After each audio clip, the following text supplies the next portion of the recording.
Chapter 605 Legend of the Moon and Sunday. Chapter 605 Legend of the Moon and Sunday.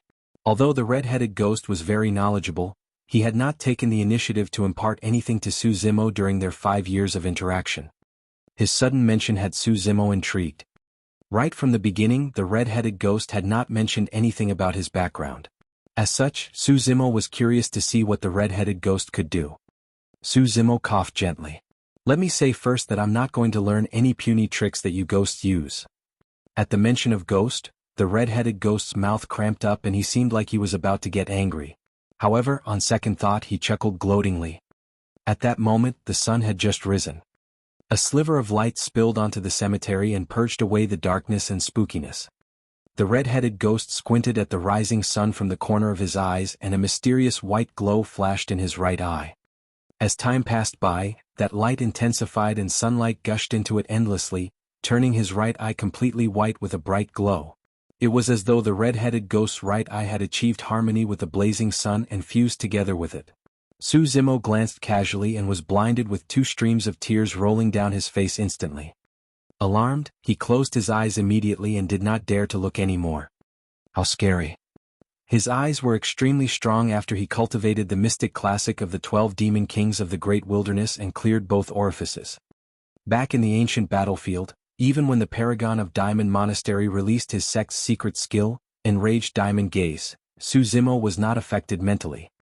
But now, his eyes were already dealt with such a blow from a side glance. If he had looked on directly, his eyes would have most likely gone blind. The most frightening thing was that even with his eyes closed, Su Zimo could still sense the power that was given off by the red-headed ghost's right eye. It was extremely tough and radiant.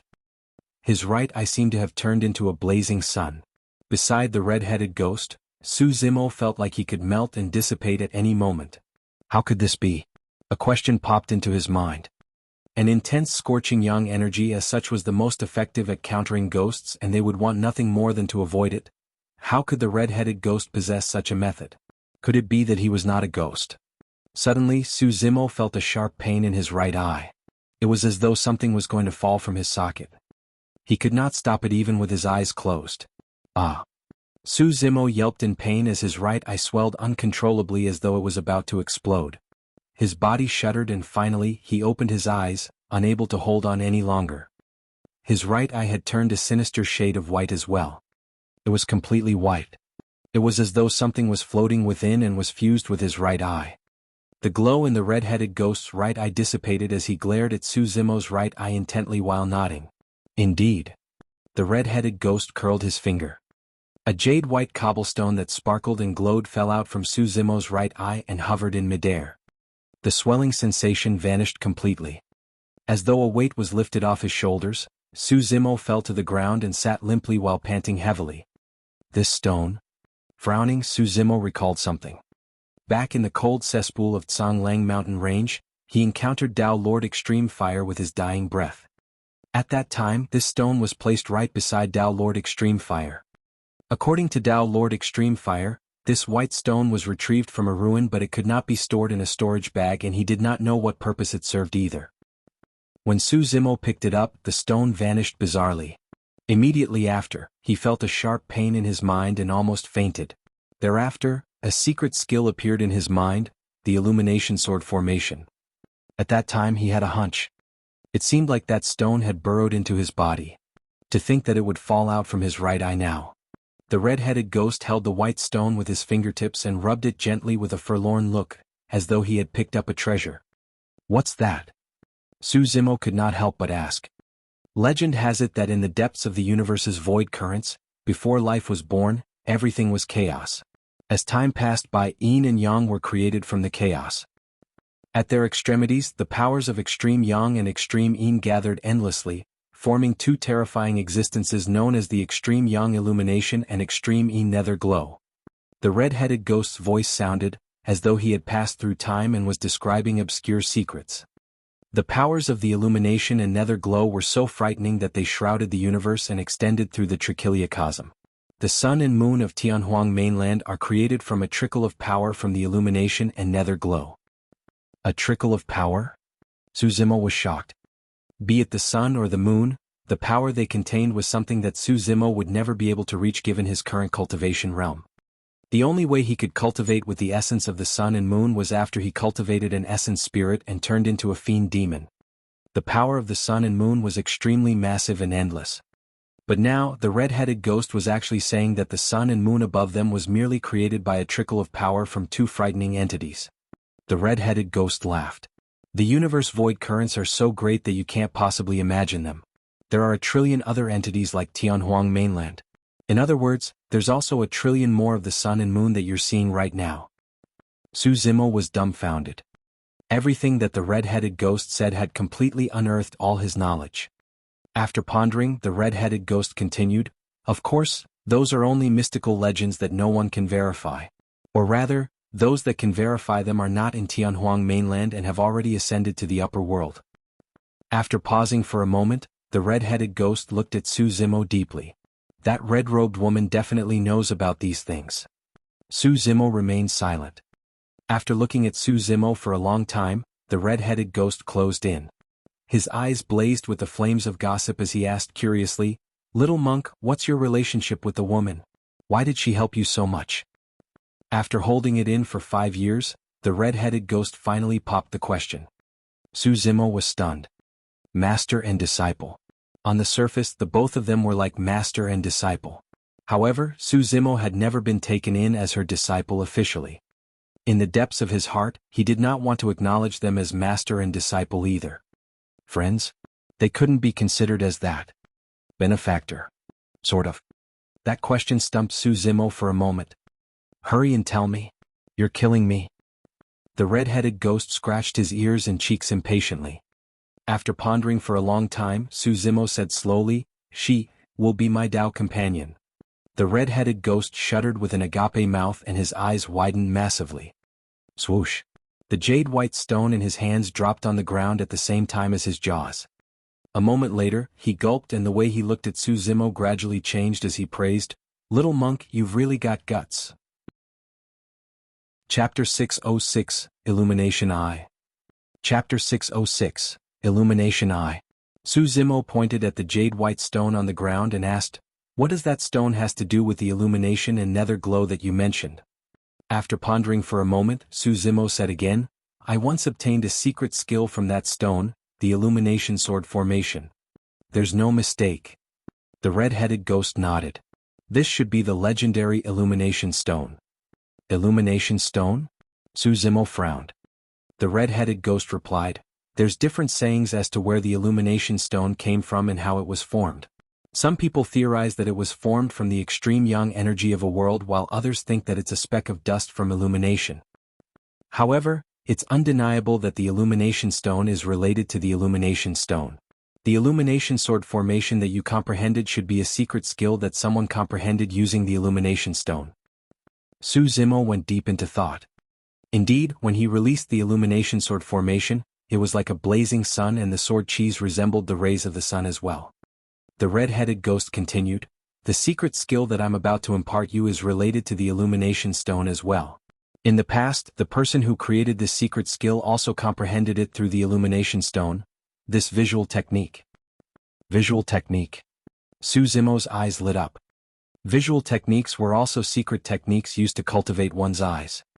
It did not matter if they were immortals, Buddhas or fiends, nor did it matter if they were humans or demons. Dermic formulations to cultivate one's eyes were the rarest types of legacies. That was because for every race, their eyes were the weakest parts of their bodies. For tempering of flesh and blood or refinement of tendons and bones, if any issues cropped up during cultivation, be it whether they were severely injured or their bones and tendons were snapped, everything could be recuperated to a complete recovery as long as it was adjusted in time. However, a mistake in the cultivation of one's eyes would lead to a huge problem, blindness. The eyes were simply way too fragile. For mortals, a single breeze was enough to cause them to close their eyes instinctively. Their eyes would feel discomfort even with a grain of sand inside, let alone endure cultivation.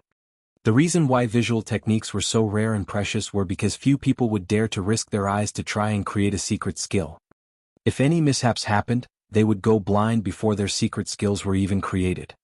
Although the mystic classic of the 12 demon kings of the great wilderness was powerful, there was no legacy of a dermic formulation for eye cultivation. The visual techniques spread in the cultivation world had varying strengths and their directions were different as well. The more famous ones were those such as the Bewitching Eye, Enraged Diamond Gaze and Flaming Golden Eyes.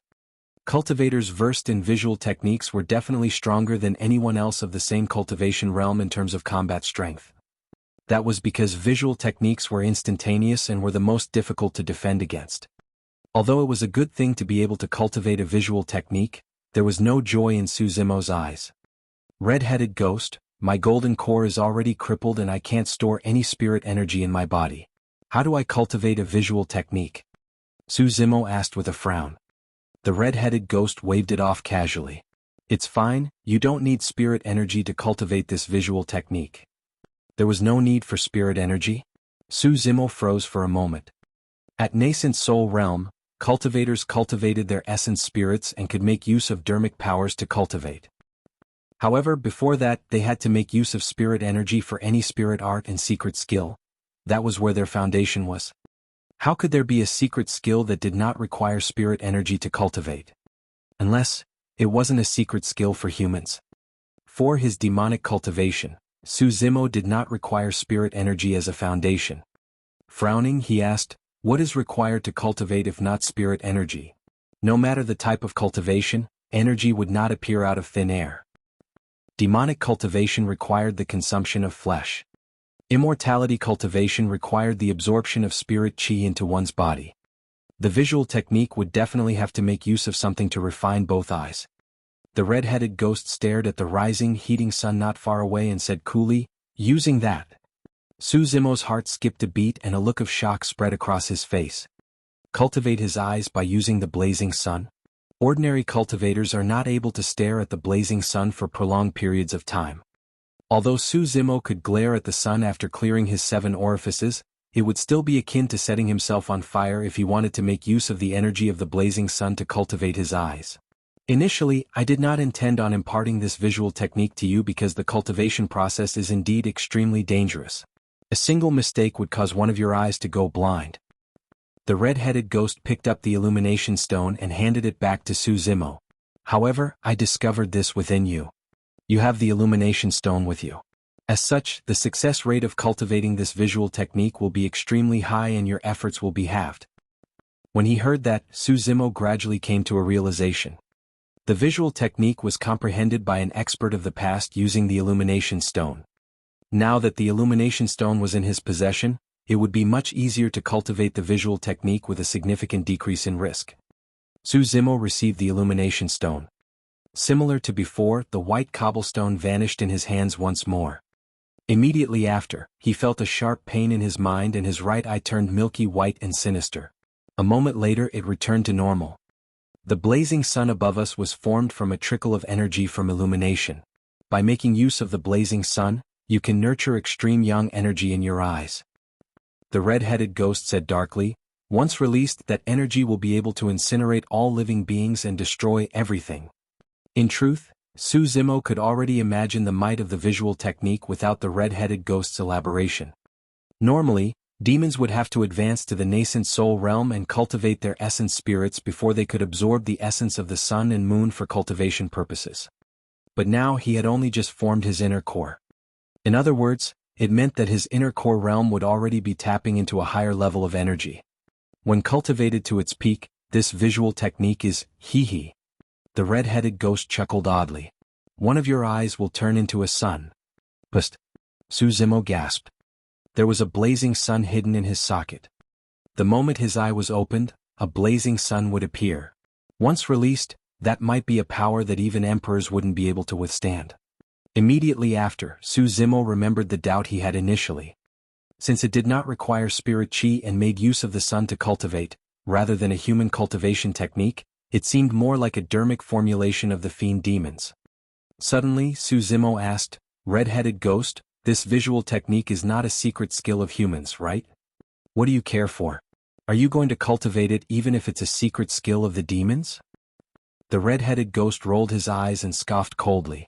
Humph, you're about to cultivate into a true fiend demon yourself anyway, so what are you bothered about? Su Zimo replied indifferently, although I conduct demonic cultivation, I'm not a demon. Hee hee. The red-headed ghost sneered. Your human golden core is already crippled and you've only got a demon's inner core left in your body. Who would believe you if you said that you were a human? Su Zimo remained silent. A moment later, he asked in a seemingly casual manner, "What's the name of this visual technique?" Raising his brow, the red-headed ghost looked at Su Zimo in deep thought. As though he read the latter's intentions, he chuckled. "Let's call it Illumination Eye." Wily fox. Su Zimo cursed internally. He had already sensed vaguely that the red-headed ghost had a strange identity. In reality, he was also trying to deduce something by asking about the name of the visual technique. To think that the red-headed ghost did not let anything slip. Illumination Eye was clearly a name he had just made up. Chapter 607 Old Friend's Descendant. Chapter 607 Old Friend's Descendant. After the red-headed ghost imparted the Sutra of the Visual Technique secret skill to Su Zimo, he instructed, "Although you have the Illumination Stone, you have to be careful when you cultivate. The best timings to cultivate are at dawn and dusk. If you cultivate in the afternoon where the power of the sun is at its peak, your eyes won't be able to take it and it will hinder your progress." Su Zimo remembered everything to heart. This was something that he had to be careful about or it would be too late for regrets if he went blind. A while later, after Su Zimo ensured that he left nothing out, he got up and headed to the front yard. The little fox stood nearby with a dazed gaze and snoozing. "Go on." Su Zimo fondled the little fox's forehead and smiled. The little fox was a demon and on this day of each month, she would come to the backyard for a bowl of spirit water from the red-headed ghost as well. Initially, she was extremely reluctant and was always scared out of her wits, shivering all over. Su Zimo had to carry her over personally before she gradually adapted. After 5 years, there was something that felt strange to Su Zimo. Even though the little fox had already formed her core, she was unable to take on a human form or speak. Su Zimo merely thought that it was a unique trait of the fox race and did not think too much about it. When she saw Su Zimo return to the front yard, the little fox ran over to the red-headed ghost and propped up her tiny paws. She kowtowed earnestly to the red-headed ghost and actually spoke in human tongue, "Greetings, Senior." The little fox's voice was extremely gentle and charming. Any male living being that heard it would definitely be filled with wild thoughts and their hearts would pound. However, the red-headed ghost was very calm and nodded. "Why don't you want to take on your human form?" the red-headed ghost asked with a fake smile. The little fox lowered her head and blushed. When the red-headed ghost saw that, he could not help but burst into laughter and teased, "You're afraid that you're going to turn lustful, huh?" The little fox turned even more embarrassed and shook her head repeatedly like a tiny drum. After laughing for a little, the red-headed ghost retracted his smile. "You're thinking that the only way to stay by his side is if you continue taking on this form." The little fox lowered her head without replying. It was a silent acknowledgement. Of course, that was only part of the reason. The other part was that the little fox was clear that if she took on her human form, she would most likely not be as intimate with Su Zimo. Humans were particular about chastity and there would always be a barrier between them. Right now, she could burrow into his embrace and do whatever she wanted, be it snooze or be bashful with him. The red-headed ghost pouted his lips and grumbled, "Even after that lad joined the Buddhist sect and shaved to become a monk, he's still enjoying such a flourishing love life. I didn't even get to enjoy such treatment in the past." After returning to the courtyard, Su Zimo sat down and gazed at the gradually rising sun far away. At that moment, the sun had just risen and wasn't too blinding. He had to make use of this time to cultivate. He took a deep breath of air and recited the Sutra of Illumination Eye in his mind while gazing at the sun with his right eye. As time passed by, it seemed like a trickle of light was entering his right eye. His right eye gradually turned wild. The white pupil looked sinister and emitted a faint glow as it absorbed the sunlight continuously to refine. The temperature of his right eye was steadily climbing. Although it was a little painful, it was still endurable. Su Zimo could clearly feel his right eye fusing into one with the illumination stone. As sunlight entered the illumination stone, the extremely tough energy softened significantly. The damage to his right eye was also reduced to a minimum. From this day forth, apart from his mystic classic of the 12 demon kings of the great wilderness cultivation at night, Su Zimo would also cultivate this visual technique every dawn and dusk. There was still no activity in his dantian. However, Su Zimo did not give up and spent most of his daytime in the sutra chamber, browsing through the ancient books left behind by the two great ancient Buddhist monasteries. There were way too many ancient and precious books in the sutra chamber. How frightening was the foundation of two super sects. There were not only secret skills but also weapon, elixir, talisman and formation techniques as well as many other things that were long lost. For example, in an ancient formation secret technique, there was something known as the spirit lock ancient formation. It was said that when set up, even the essence spirits of nascent souls would be restricted and they wouldn't be able to use their dermic powers. There were many other secret skills similar to it. However, Su Zimo was unable to comprehend them because his cultivation realm was not high enough. Days passed by one after another. In the blink of an eye, another 5 years passed. Su Zimo had already spent 10 years at the bottom of Dragon Burial Valley. Evening. He sat on the ground and gazed at the direction of the sunset with the Mingwang prayer beads in his hands. An evening glow shrouded his body and his aura was dignified, like a magnificent Buddha. His right eye shone with a brilliance that could not be ignored. After 10 years, Su Zimo's dantian was still empty like a black hole without a trickle of spirit chi. However, there was no sign of disappointment on his eyes and face. After chanting sutras and paying respect to Buddha for 10 years, Su Zimo gained a tranquil aura. He was neither happy nor sad, unaffected by affection and humiliation and was almost in a Zen state. This was a sign of someone that was deep in the wisdom of Buddhism. The Siraka flower was akin to a wisdom root. Su Zimo's attainment in Buddhism deepened by the day. Backyard of the old temple. The old monk sat on a stone step and faced the red-headed ghost in the cemetery. Old monk, there's still no activity in that lad's dantian. I think that there's probability no more hope for him to restart with his immortality cultivation, the red-headed ghost said. How difficult is it for someone to rebuild their foundation after it's destroyed with their dantian crushed? Throughout history, there had been countless paragons and monster incarnates but none of them succeeded. The old monk sighed gently. However, the lad's comprehension of Buddhism is deepening. If he's able to restart his cultivation, he will be able to attain the true legacy of the Buddhist sections. What nonsense legacy! The red-headed ghost pouted his lips in disdain. Without spirit energy he won't be able to release the methods of the Buddhist sects even if he knows them. What's the use? If it was up to me, I'd ask him to forget all about recovering his golden core and focus wholeheartedly on his demonic cultivation. Can't you see that even without his golden core, his actual strength now is only stronger than he was 10 years ago? The old monk shook his head. If he gives up on recovering his golden core and continues on his demonic cultivation, the moment he advances to nascent soul realm would be the moment he turns into a fiend demon completely. Isn't that good? The red-headed ghost mumbled. Right then a spirit light descended outside the old temple. The old monk slanted his head and beckoned, causing a spirit crane to land on his palm. Frowning, he opened the spirit crane and took a look. With a conflicted expression, he sighed gently. The descendant of our old friend is here. I hate the aura on this spirit crane. The red-headed ghost squinted at the spirit crane and barked coldly. Is it him? Is descendant? The old monk nodded. The red-headed ghost bolted upright and the chains on his body rattled. Instantly he turned murderous. The old monk looked at the red-headed ghost. Calm down. No matter what, Daming and Fahua monasteries are indebted to him. Furthermore, it's just a junior that has arrived. What are you getting worked up for? Upon hearing that, the red-headed ghost calmed down temporarily and sat down once more with a terrible expression. Chapter 608, Don't Go Overboard. Chapter 608, Don't Go Overboard. It was late at night. The red-headed ghost asked with a frown, What's his descendant here for? To borrow and browse through the mystic Dermic Lotus Sutra, the old monk replied. Sneering, the red-headed ghost said, So, he's got his eyes on this number 1 secret skill of the golden core. It's no wonder why he made the long journey here. The old monk continued, It's just a sutra. If his descendant wants to take a look, he's free to go through all the sutras in the sutra chamber. Aren't you generous? The red-headed ghost pouted and grumbled. Right then, Su Zimo arrived in the backyard, ready to obtain a bowl of spirit water from the red-headed ghost.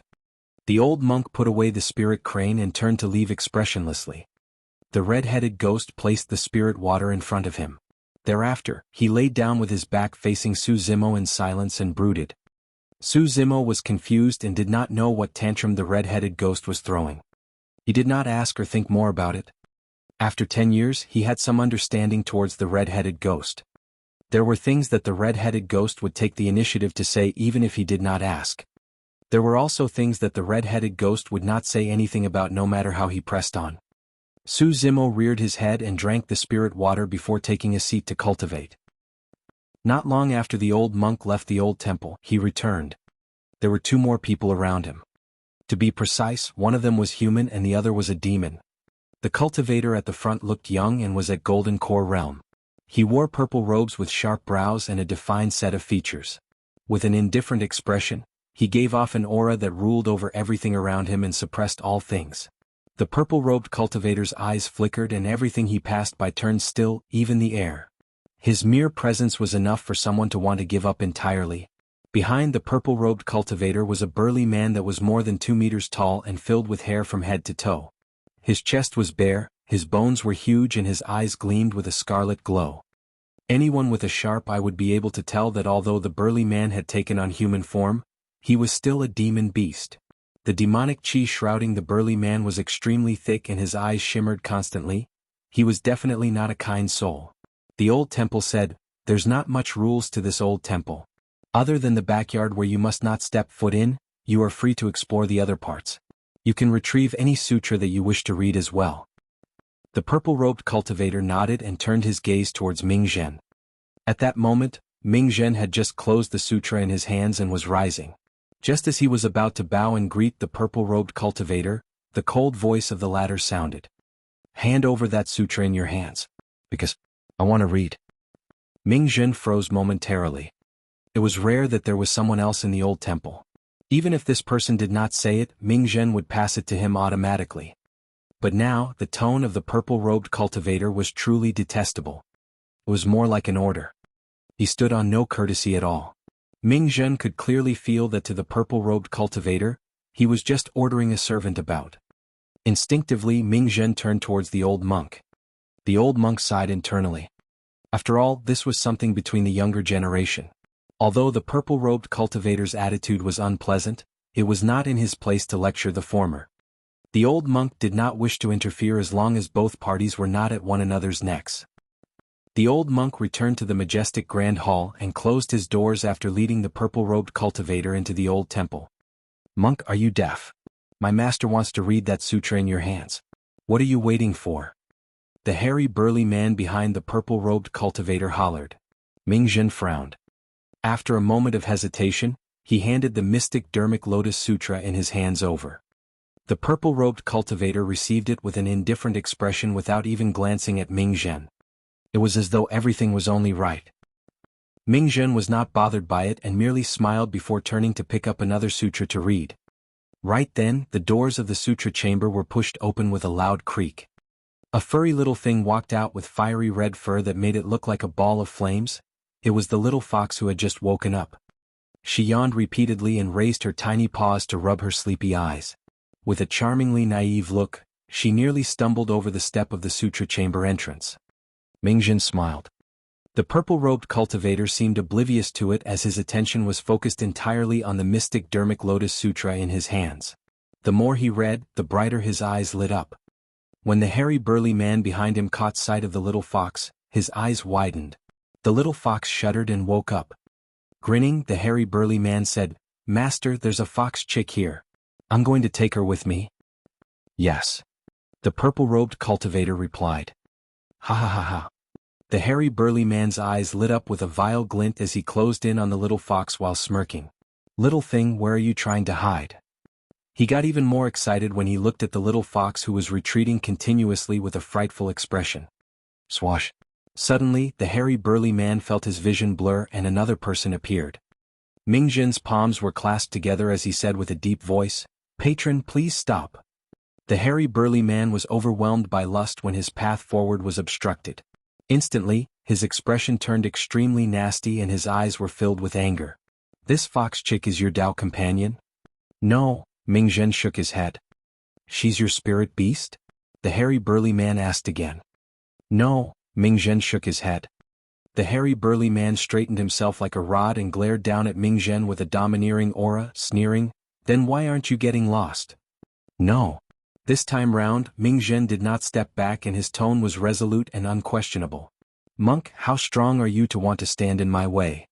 The hairy burly man extended his palm and his fingernails shone with a cold gleam as he reached for Ming Zhen's head. If his attack landed, 5 bloody holes would appear on Ming Zhen's head immediately. OM. Without retreating or dodging, Ming Zhen chanted Sanskrit. Roar. The moment Ming Zhen recited his Sanskrit, the hairy burly man roared as well. In that instant the entire world shook and the weather changed. That single roar disrupted Ming Zhen's damning mantra right away. The hairy burly man was frighteningly strong. With nowhere to retreat against the hairy burly man's descending palm, spirit energy surged out from Ming Zhen's fingernails and formed a lotus to receive the attack. Boom. The hairy burly man's palm collided against the lotus flower. There was a momentary pause. Instantly the lotus flower shattered. Ming Zhen grunted dully and staggered 3 steps in retreat. Boom.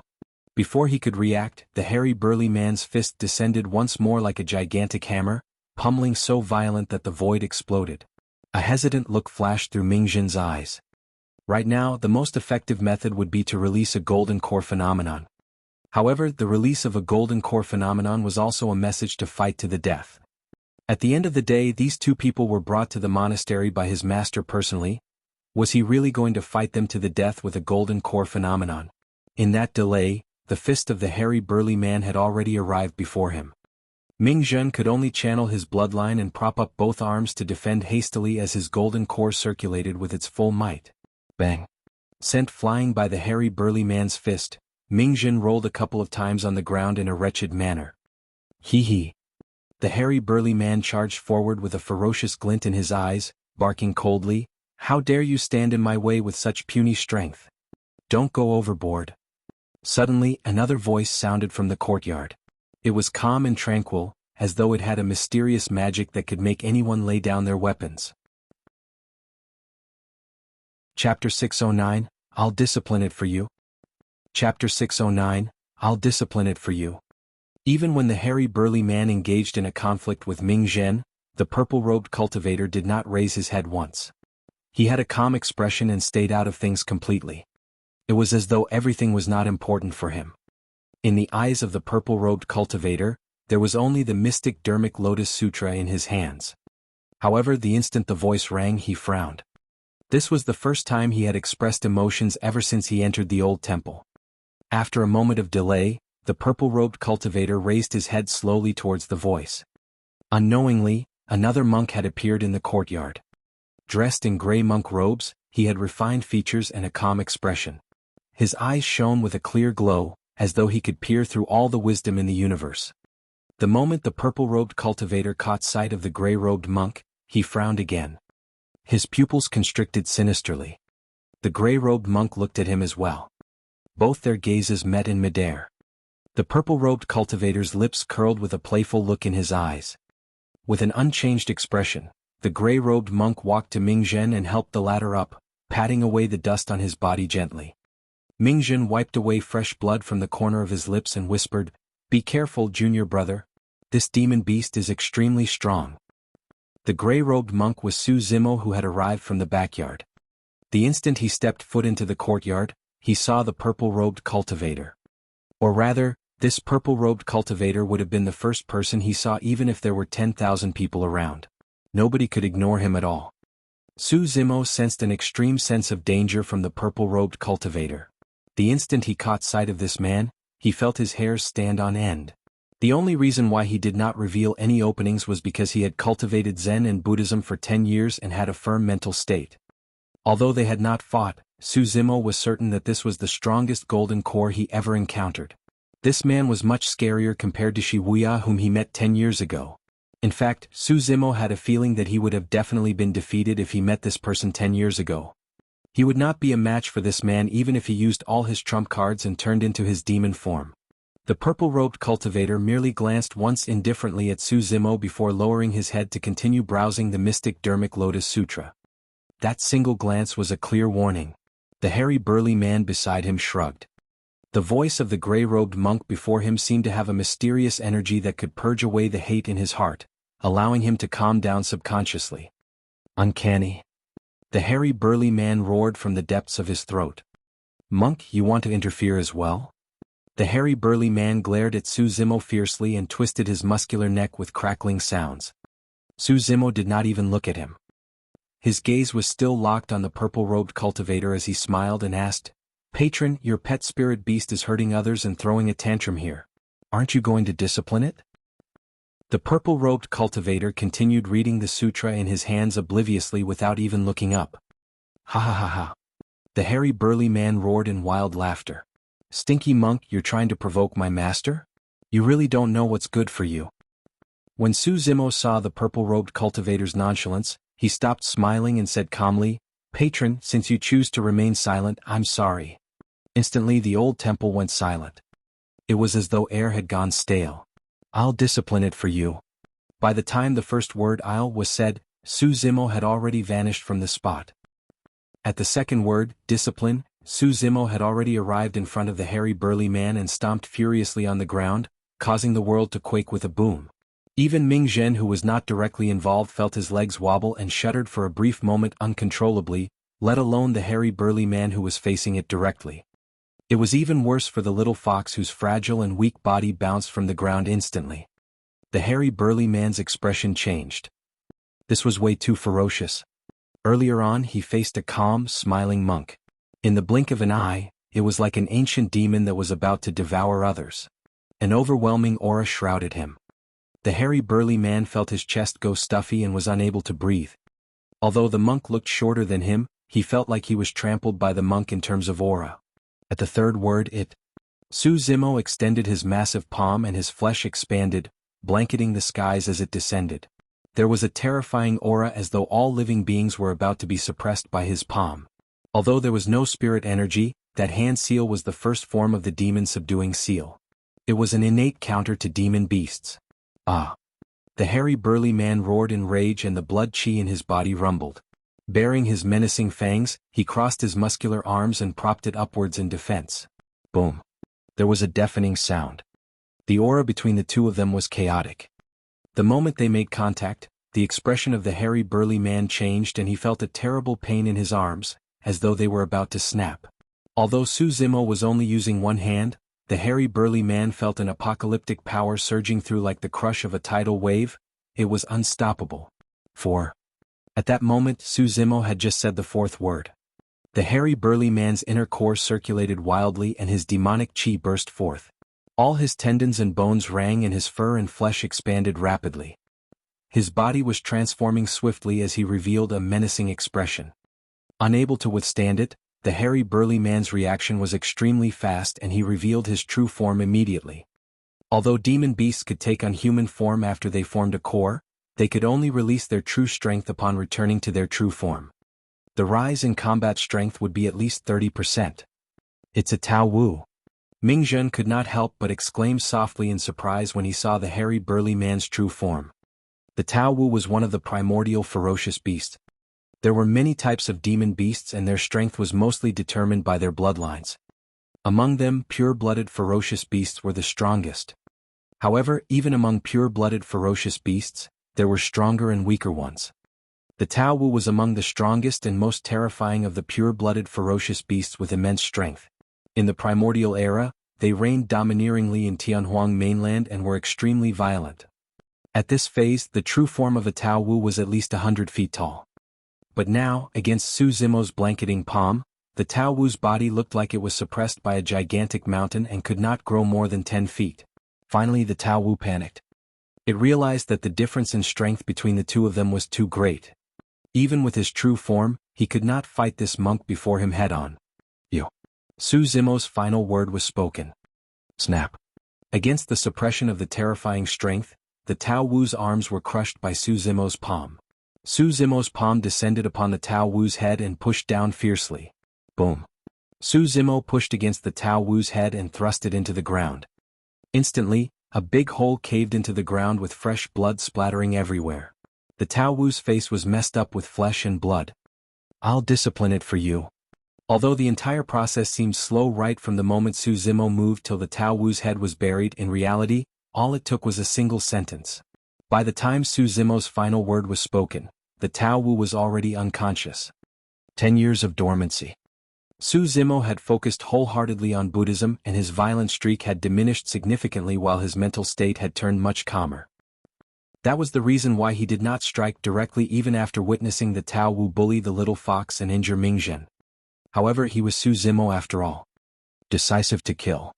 Since he was going to attack, he was definitely not going to hesitate. He suppressed with a thunderous might that could not be resisted. He was an unparalleled saber with extreme edge. The moment he was unsheathed, a hole would be punctured through the firmaments. Chapter 6:10 Might of the Visual Technique. Chapter 6:10 Might of the Visual Technique. He's not dead yet? Su Zimo frowned when he sensed life from within the Tao Wu's body after thrusting the latter's head into the ground. This ferocious beast was truly frightening. Notwithstanding its tremendous strength, even its body was extremely tough. Despite the impact where even its face was contorted, it was still not dead. Su Zimo remained silent and exerted strength in his fingers with the intention of crushing the Tao Wu's head. All of a sudden, a sense of danger rang in Su Zimo's mind. He felt an extremely dangerous aura. Su Zimo turned around instinctively. Not far away, the purple-robed cultivator had already raised his head and was glaring at him intently. The purple-robed cultivator's expression was cold and there was an icy intent in his gaze. The purple-robed cultivator had not moved at all. With one hand behind his back, he held up the mystic Dharmic Lotus Sutra with his other hand and did not seem like he intended to attack. However, Su Zimo felt chills run down his spine. The purple-robed cultivator's pupils were constricting. Initially, the constriction of one's pupils was a natural instinct. No matter the race, when one was agitated, terrified or hostile, their pupils would constrict. However, a normal constriction would cause the round pupil to shrink until it became a hole the size of a needle. Yet, the purple-robed cultivator's pupils seemed like they were round moons being devoured. The entire process resembled an eclipse. Eventually, 2 crescent moons were sinisterly reflected in the purple-robed cultivator's eyes. When he saw those pupils, Mingzhen's expression changed starkly. 2 words flashed through Su Zimo's mind: Eclipse Eye. Eclipse Eye was one of the most notorious visual techniques of the cultivation world and had roots that traced back to the primordial era. Although this visual technique was extremely strong, its cultivation process was also extremely dangerous. Throughout history, only a rare few, less than 1 in 10,000 people, managed to cultivate it successfully. Most of the others cultivated themselves into blindness. Now, even if any cultivators came across the cultivation technique of Eclipse Eye by accident, they wouldn't dare to cultivate it either. To think that this purple-robed cultivator would have cultivated that visual technique. To begin with, there were few people who could cultivate visual techniques. There were even less that could cultivate Eclipse Eye. Not only must they be peerless paragons, they must even possess immense confidence in themselves. When he noticed the changes in the purple-robed cultivator's pupils, Su Zimo realized that this was definitely not a weakling in Tianhuang mainland. 2 cold beams of light streaked through the purple-robed cultivator's eyes. The next moment his pupils returned to normal. However, those 2 beams of light arrived before Su Zimo swiftly and silently, like 2 extremely sharp crescent sabers. To Mingzhen and the little fox. It looked like the void between Su Zimo and the purple-robed cultivator was a silk cloth that was sliced by the 2 cold beams of light. The temperature of the entire courtyard dipped massively. Watch out! Mingzhen only had enough time to exclaim. All of a sudden, a change happened. A bedazzling radiance burst forth in that eerie courtyard that was shrouded by the night skies. It was as though a blazing sun had descended here with a blinding shine. Illumination Eye. Su Zimo's right eye was white as jade without any impurities. The light that was released from his right eye illuminated the old temple like daylight. Suddenly, a burning column of light burst forth from Su Zimo's right eye and collided fiercely against the 2 cold incoming beams of light. Although the 2 vastly different energies collided, it was silent. The spirit energy between the both of them evaporated into thin air completely. In Mingzhen and the little fox's eyes, it was as though the void between Su Zimo and the purple-robed cultivator had distorted and was collapsing. The might released by 2 top-tier visual techniques caused everyone's visions to be impacted severely. Thud, thud, thud. Su Zimo staggered 3 steps in retreat and the light in his right eye dissipated. Eventually he was at the losing end of this visual technique fight. Even so, he was not injured. When a cold wave penetrated his right eye, it was diffused by the illumination stone right away. Su Zimo was rather calm. However, the purple-robed cultivator was shocked. He did not know what visual technique this monk had cultivated such that it could go against his eclipse eye. He had cultivated eclipse eye for more than 100 years. Yet how old was this gray-robed monk before him? He looked to be younger than 40. Even if this person had cultivated the visual technique when he was in his mother's womb, it would only be less than 50 years at most. However, with the 40-years-old visual technique, the other party merely stumbled back 3 steps after a head-on collision with his eclipse eye that he had cultivated for more than 100 years. There was something even more bizarre. He could not sense any spirit energy within the gray-robed monk's body. What was the background of that gray-robed monk? The gleam in the purple-robed cultivator's eyes intensified with a joy that resembled the way a predator watched its prey. In a flash, the purple-robed cultivator had already arrived before Su Zimo. It was too fast. His speed burst had already surpassed the limits of Su Zimo's visual capabilities. How strong! With no time to think, Su Zimo took a deep breath of air and chanted Sanskrit. Om. The void trembled and the sound reverberated through the world. The purple-robed cultivator's figure paused for a moment as his ears twitched and closed in towards his face creepily. It was equivalent to muting the outside world. He had decreased the impact of the damning mantra to its lowest. Upon noticing that, Su Zimo squinted with a grim expression. This purple-robed cultivator was much scarier than he had imagined. Even though it was just a simple act, Su Zimo knew clearly in his heart that it was extremely difficult to do it. It was a sign that he had complete mastery over every single fiber of muscle on his body. Splash! The purple-robed cultivator's bloodlines surged with the sound of a tsunami. Tsunami blood. This purple-robed cultivator had also cultivated to the realm of tsunami blood. At that moment, Su Zimo turned calm instead.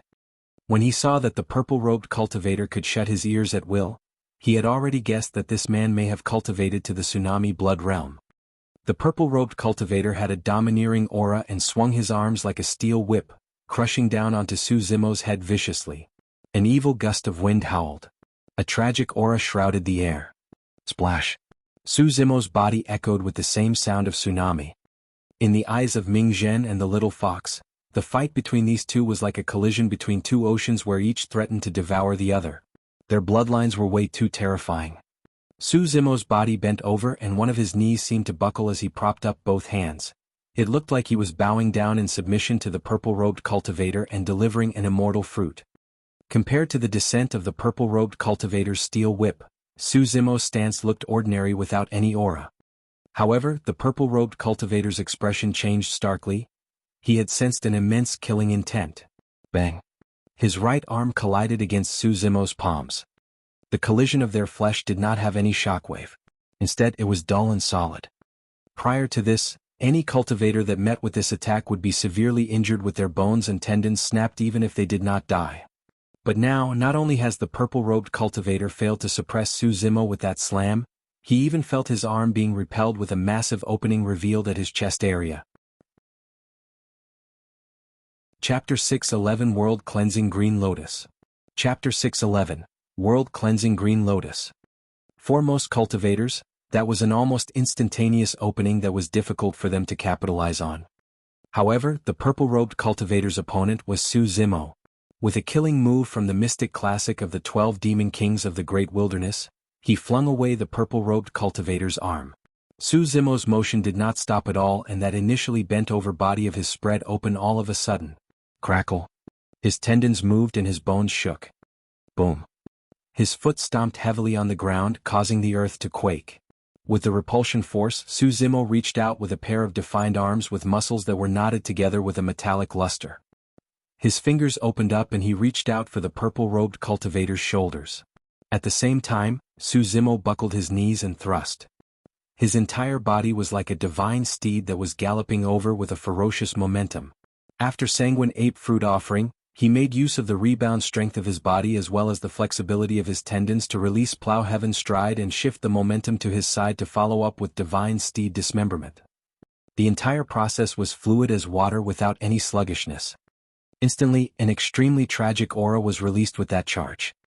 Even if a pure-blooded ferocious beast stood in his way, Su Zimo would be able to ram it into pieces. Divine Steed Dismemberment was the most brutal stance of the mystic classic of the 12 demon kings of the Great Wilderness. Apart from that ram, Su Zimo's arms were also executing another killing move. If he managed to lock onto the purple-robed cultivator's shoulders, they would be ripped off immediately. Initially, the purple-robed cultivator had the advantage. However, after Su Zimo's sanguine ape fruit offering was defended, he revealed an opening that caused the tables to turn.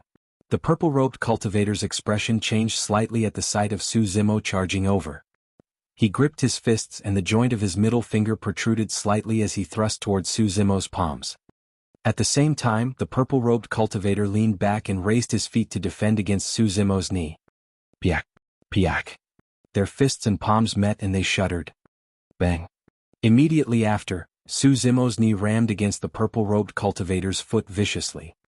The purple-robed cultivator fell backwards with the momentum with a light motion as though he was floating, gliding slowly to the back. The toughness of Divine Steed Dismemberment was countered by the purple-robed cultivator's gentleness. Up till this point of his cultivation, Su Zimo had been in countless battles. However, he had never encountered anyone who could match him in melee combat. The purple-robed cultivator before him was the first.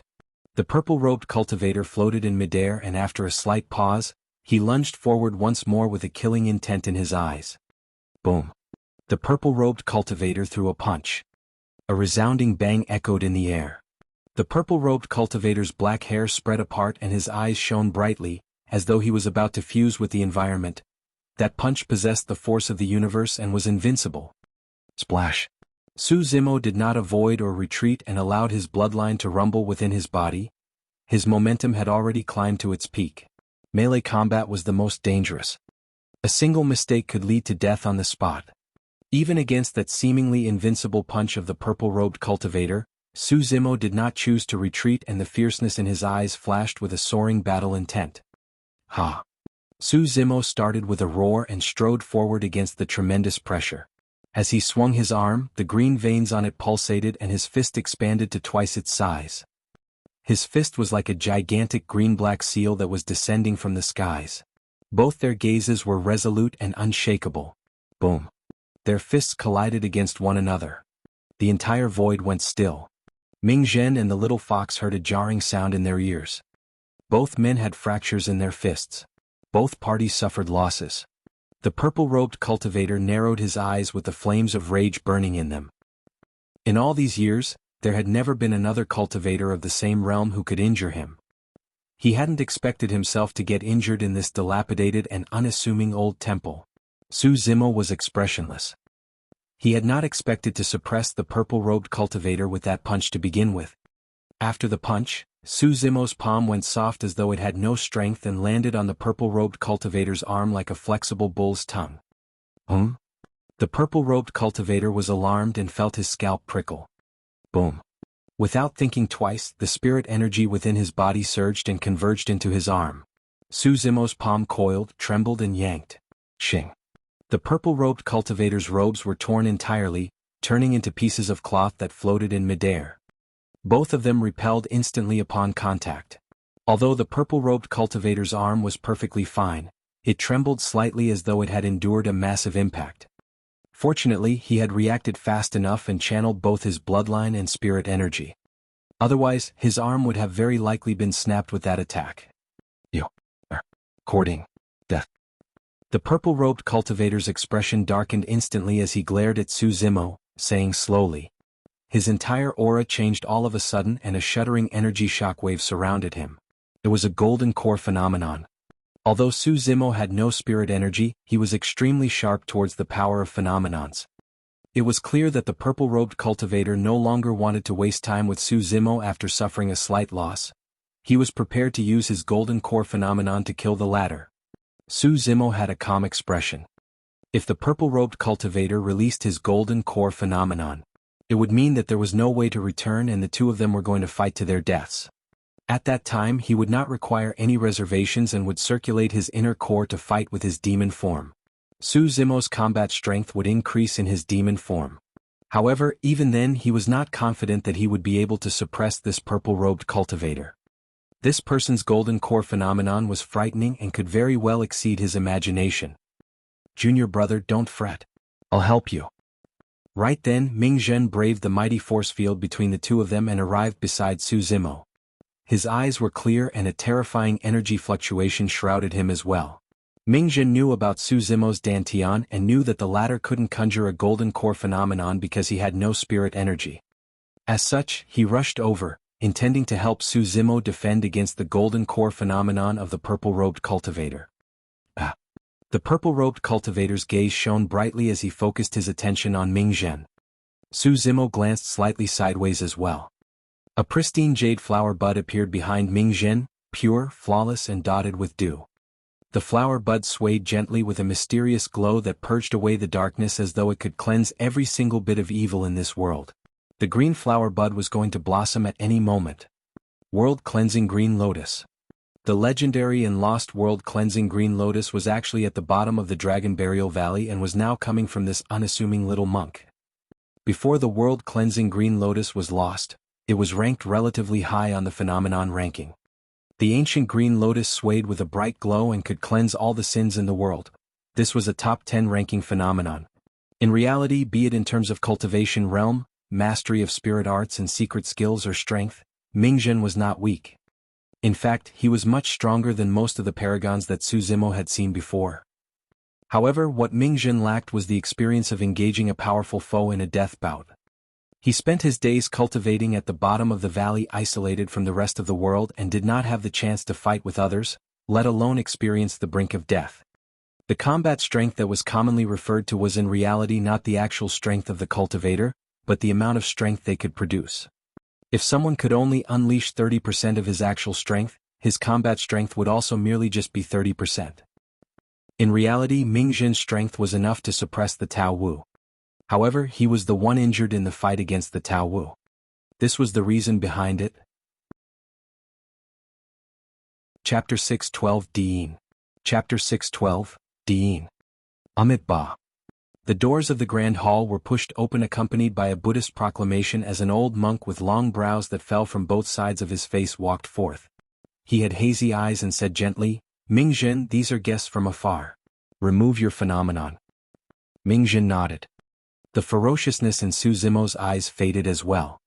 Since the old monk had shown himself, both of them were not going to fight anymore. The old monk turned his sights towards the purple-robed cultivator. "Patron, although you are our guest, you've got to be orderly. You are free to browse through the sutras here. However, if you insist on fighting, I'll have to invite you to leave." The implications of his sentence were heavy. In other words, he was warning the purple-robed cultivator to behave himself. Given the seniority of the old monk, there was naturally no way he would lay his hands on the purple-robed cultivator. However, if the purple-robed cultivator went overboard, the old monk would not hesitate to have him leave as well. The purple-robed cultivator sneered, "Reverend, it's fine if you want to protect these two disciples of yours. However, I've got something to ask you. Can you protect them for the rest of their lives? This man injured my spirit beast."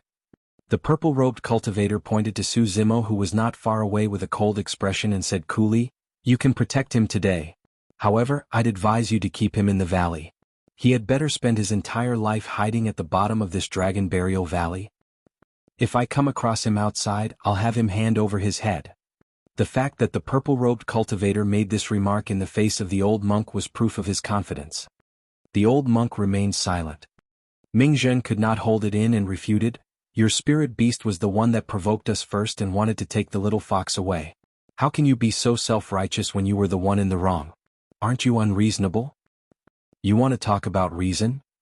The purple-robed cultivator sneered once more, "Little monk, your naive attitude is sure interesting. This is a world where the strongest survive. If you aren't strong enough, you deserve to be killed. That's the simplest reason ever." Although Ming Zhen could not understand those words, Su Zimo could. Strictly speaking, that was indeed the cruelty of the cultivation world. Given Ming Zhen's current state, even with his capabilities, he won't be able to survive long upon leaving the Dragon Burial Valley. "All right." As though he suddenly recalled something, the purple-robed cultivator looked at Su Zimo and smiled faintly. "The intermediate ancient battlefield is going to open up in 10 years' time. Don't ever head there or you're going to die inside." Su Zimo's expression was indifferent. He did not care about the purple-robed cultivator's threat at all. At this moment he was not confident of suppressing the purple-robed cultivator even if he was in his demon form. However, Su Zimo firmly believed that he would become even scarier 10 years later. He would have been dormant for 20 years by then. He was convinced that nobody would be able to stop him the moment he stepped out of the bottom of the Dragon Burial Valley. Not even this purple-robed cultivator before him could stop him. Due to the appearance of the old monk, even though there was still hostility between the purple-robed cultivator and Su Zimo, there were no longer any clashes. The purple-robed cultivator had a lot of elixirs with him. Within a couple of days he saved the Tao Wu whose life was hanging on a thread. After the Tao Wu woke up, the way it looked at Su Zimo changed. There was a hint of avoidance and fear in its eyes. For the following month, the purple-robed cultivator did not leave. He merely browsed through the mystic Dharmic Lotus Sutra day and night. After a month, he rose and brought the Tao Wu along with him to leave the old temple. At the same time the old monk approached Su Zimo. He was direct and got straight to the point.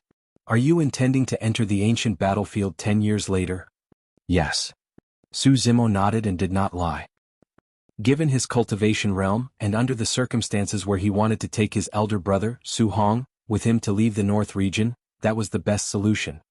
The old monk continued, "All right, I'll make a move personally to open up a teleportation spot to the ancient battlefield 10 years later to send you and Ming Zhen in." It required the combined strength of 5 void reversions to open up a teleportation spot to the elementary ancient battlefield. The temporal space in the intermediate ancient battlefield was much stabler. To open up a connection point, the required strength would be greater and one had to be at least a Dharma characteristic. Senior brother Ming Zhen. Su Zimo frowned and hesitated to speak. Although Ming Zhen was not weak, he had way too little experience in combat techniques. The ancient battlefield was filled with bloodshed and massacres and was even crueler than the cultivation world. There was a high chance that Ming Zhen might die if he entered the ancient battlefield. The old monk could tell of Su Zimo's worries. "Therefore, I want you to help him. There's still 10 more years. Try and think of a way to help him grow as quickly as possible." Suddenly, Su Zimo recalled how Yu cast him into the Tsanglang mountain range and could not help but smile. "It's simple." Su Zimo said, "We'll cast him into the depths of the palace and fight to his limits with the otherworldly soldiers under the pretext that he must not use his golden core phenomenon. A true growth will only be achieved through a life and death experience." The both of them chatted for a little more and the old monk instructed, "If you encounter that purple-robed cultivator in the ancient battlefield, you must be careful and try your best to avoid him." Su Zimo frowned and could not help but ask, "Just who is he exactly?" "He's the #1 paragon of Chaos Essence sect and is undefeated across the same realm." The old monk said, "It's said that he was already invincible through the Golden Core realm when he was in his 30s. If things go smoothly he will definitely be a titular disciple once he reaches Void Reversion realm." "What's his name?" Su Zimo asked again. "Dean?" The old monk replied. Su Zimo raised his brow. It was a strange name that he seemed to have heard before. After pondering for a moment, Su Zimo's eyes flashed as he said word by word, "The #1 perfected being of Tianhuang mainland who cultivated the Chaos Ocean." "Dean." "That's right." The old monk nodded. 100 years ago, that lad relied on Chaos Ocean to overwhelm all his foes in the ancient battlefield and arrive at the top of the phenomenon ranking. It was no wonder. Su Zimo heaved a long sigh of relief. That was the reason why this person could fight him to such an extent in melee combat. It was because he was the #1 perfected being of Tianhuang mainland who had managed to cultivate the golden core phenomenon of the human emperor's legacy, Chaos Ocean. Curiously, Su Zimo asked again, "Since he's already at the top of the phenomenon ranking, why is he still going to enter the ancient battlefield 10 years later?" A rough calculation would put Di Yin's age at around 130 years old. The old monk explained, "Against the 500 years lifespan of golden cores, he's considered young in his hundreds. As long as his lifespan allows and the timing is right, he can enter the ancient battlefield. After all, there are way too many treasures and opportunities inside which have all been passed down from the ancient era." After pondering for a moment, Su Zimo asked again, "He was already the #1 of the phenomenon ranking 100 years ago. Why does he still choose to remain in the golden core realm?" "That's the frightening aspect of this lad." The old monk said, "There's nothing much to continuous breakthroughs. If one can pause in their tracks at a certain juncture to consolidate their past, they will be able to truly solidify their foundation and reach the true realm of harmony by becoming one with the universe. He was already the #1 perfected being of Tianhuang mainland 100 years ago. I'm sure nobody is going to be his match 100 years later. If you encounter him once more, you must be extremely cautious. Chapter 613, Heartache. Chapter 613, Heartache. The bottom of the Dragon Burial Valley was isolated from the outside world. Day in and out, the old temple sat there silently, distant and dilapidated. It seemed like there was nothing different about it than before. The only difference was that there was now another young monk with refined features. There was also another quirky little fox. Each morning the young monk would gaze at the rising sun. At dusk he would gaze at the setting sun. It was the same every day without any breaks in between.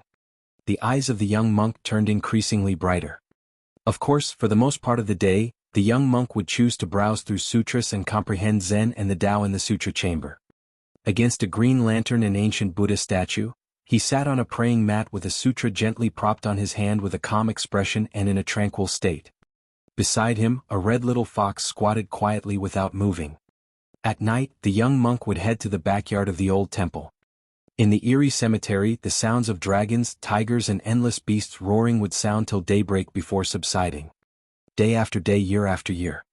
In the blink of an eye, 20 years passed. Time did not seem to leave any scars on the monk's face. However, his dantian was still empty without a trickle of spirit energy. After all these years, the young monk no longer tried to cultivate intentionally. Instead, he recited sutras and strolled every day in a leisurely manner. As time passed by, he gained a unique aura around him. It was indescribable. It was as though the young monk had reached the realm of fusing with nature. He looked like an extremely ordinary monk at a single glance. However, upon closer inspection, he was like an unsolvable mystery. Yet another night passed. Cemetery in the backyard of the old temple. At dawn, the young monk opened his eyes slowly and tidied his attire. Bowing to a red-headed burly man not far before him, he said, "Thank you for your care for more than 20 years. Naturally, the young monk was Su Zimo. In all these years, this was the first time Su Zimo had spoken to the red-headed ghost in such a proper manner as well as thanked the latter with such courtesy. Sensing something, the red-headed ghost raised his brow and asked, "You're going to leave?" "Yes." Su Zimo nodded. "Yes." The red-headed ghost replied distractedly. When Su Zimo's figure was about to vanish from the backyard, the voice of the red-headed ghost sounded once more. "Be careful out there." Touched, Su Zimo nodded his head. It was still early. Mingzhen was still asleep. The doors of the grand hall were tightly shut and the old monk was not out. Su Zimo intended to wait a little more outside. Suddenly, his ears twitched and he heard intermittent calls. "Great! Great, monk!" The voice came from outside the old temple above the Dragon Burial Valley. The only person who would call him that was Demonist Ji. For some reason, Su Zimo felt his heart palpitate, as though he could sense that something big was about to happen.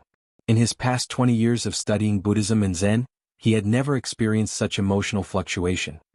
Su Zimo pushed the doors open and meandered forward with the valley. Before long, Demonist Ji's voice sounded once more. "Great monk, where are you? Hurry and come out. Mr. Su's not going to make it." Su Zimo's footsteps came to a gradual stop. He froze on the spot with a lost gaze as his mouth dropped agape slightly. There was only a single sentence repeating itself in his mind, "Mr. Su's not going to make it." "Brother?" Su Zimo murmured. His first reaction was disbelief. How was that possible? Even after 20 years, Su Hong was only now in his 60s. How was this possible? However, the next moment, Su Zimo realized that even though Demonist Ji loved to joke, there was no way she would lie about something like this. His elder brother was truly not going to make it. More than 10 years ago, Ji Yaoshua had already mentioned that Su Hong was not in a good condition. That was the reason why Su Zimo decided that he was going to take Su Hong with him to leave the North region after the intermediate ancient battlefield opened up. To think that, after 20 years of studying the Tao of Buddhism and Zen, Su Zimo had initially thought that he had already let go of many things including life and death. To think that the instant he heard this piece of news, his heart felt a piercing pain. It was extremely, extremely painful. At the bottom of the Dragon Burial Valley, Su Zimo leaned against the ice-cold wall of the cliff and slid down weakly to the ground. There was an indescribable misery flooding in the depths of his eyes. In a flash, Su Zimo recalled many things. He recalled the rivers of blood and mountains of corpses on that night dozens of years ago in the house of Lord Wooding in Yen country. A young man less than 20 years old protected two young children and escaped from the capital with all his might, relying only on his guts. Although there was a savage slash on his face that nearly cut his head into two, the young man did not care at all. After dozens of years, the two young children had already grown up. As for that young man of the past, he gradually turned old instead. He had already gained a lot of white hair by the time he was in his 30s. That initially upright body of his had curved significantly as well. With his firm shoulders, that young man carried the burden of everything and protected the two young children, allowing them to enjoy a peaceful and beautiful life. It was the same way he had charged out of the capital with them under his lead more than 10 years ago. He feared nothing. The young man of the past reigned the world with his sword. More than 10 years later, his sword no longer had that edge and he was much more restrained and mature. The only thing that did not change was his heart that cared for the world and worried for his citizens. That was the reason why he could stand forth and lead 5,000 black armored cavalry to hold off Luo Qianwu and gang who were massacring the citizens of Yen country outside Jianghu city even when he had not recovered fully from his injuries. That was the reason why he could make that shocking statement. The Su family may have a family feud with the king of Yen. But your army raids the land of the country of Yen, intruding our borders and territory, slaughtering our people. This is national enmity. Family feud and national enmity are different. Su Zimo's sight gradually turned blurry. However, all those scenes flashed through his mind clear as day. Heis. A tragic sigh sounded from above the Dragon Burial Valley. 20 years ago, Glass Palace massacred 13 cities of Yen country just to vent their frustrations. The blow of that was way too great for Mr. Su. For the past 20 years, although he had been in the capital, Mr. Su's mind has always been worrying about the citizens of Yen country. He's truly a great ruler. His worries had turned into illness. Even cultivators would suffer a reduced lifespan and enter chi deviation if they spent dozens of years worrying, let alone ordinary mortals. Great monk, I don't know if you're listening. Demonish Ji's voice sounded once more. For the past few years, my sister and I have searched for many spirit herbs in the cultivation world, but none of them worked. Mr. Su's health continued declining. For the past few months, Mr. Su would always talk in his sleep and call out for you and Xiaoning. When I hear them, I truly feel. Demonish Ji choked and could not continue. Su Zimo covered his head with his arms and curled up. He could no longer control himself and broke out into a miserable cry. Unknowingly, Ming Zhen and the little fox had arrived by his side. The little fox felt her heart wrench at the sight of Su Zimo and closed in, rubbing her head gently against his ankle and whimpering to console him. Ming Zhen lowered his head in silence as well, reciting Buddhist proclamations in his heart. Chapter 6:14, Once the Fog Fades. Chapter 6:14, Once the Fog Fades. Backyard of the Old Temple. The old monk and red-headed ghost gazed into the distance, as though their gazes could pass through the voids and look at the young monk who was bawling his heart out. The both of them exchanged glances. Heis. The old monk sighed.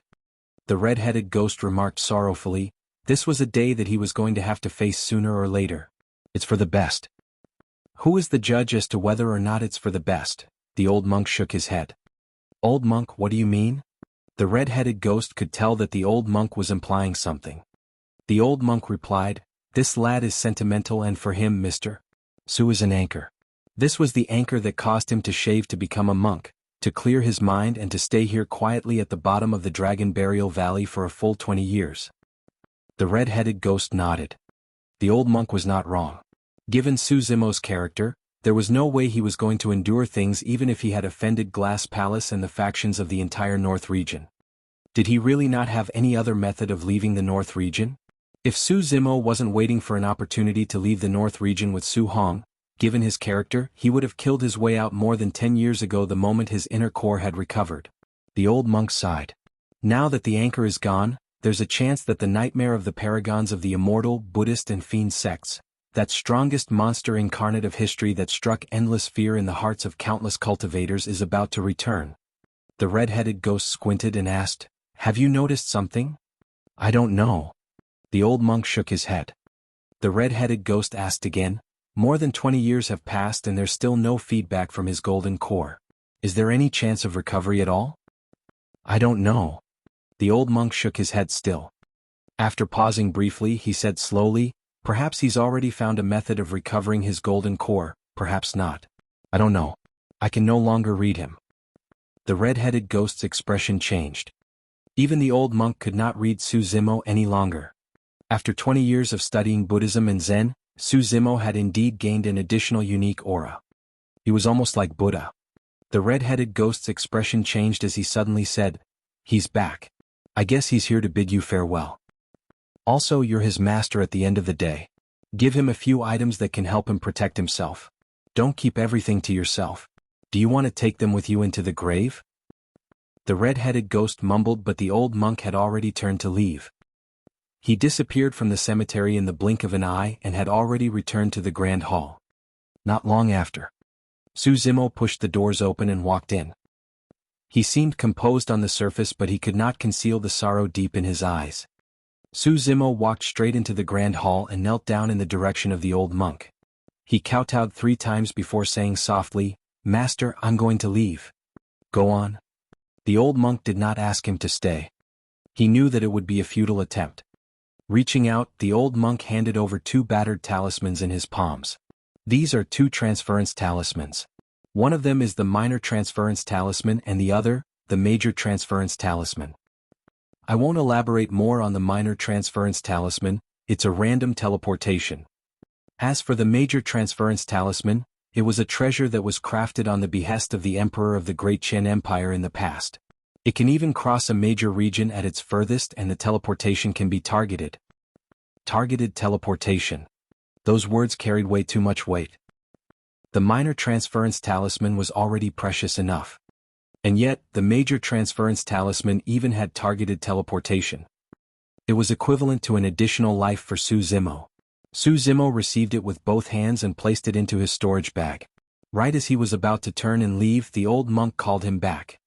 The old monk gazed at Su Zimo's empty dantian and his eyes flashed with worry and curiosity.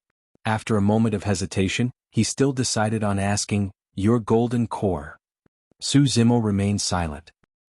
A moment later, he said softly, actually, the secret to recovering the golden core lies in the Soraka flower. Soraka flower? The old monk was briefly stunned. Although the Soraka flower was an item of the old temple, it was snatched over by the red-robed woman many years ago and was now in Su Zimo's dantian. Su Zimo said, in an ancient sutra in the sutra chamber, there's a legend saying that the Ashoka tree is one of the 3 sacred trees of Buddhism. The Buddha that created the Tao of Buddhism was also born right under the Ashoka tree.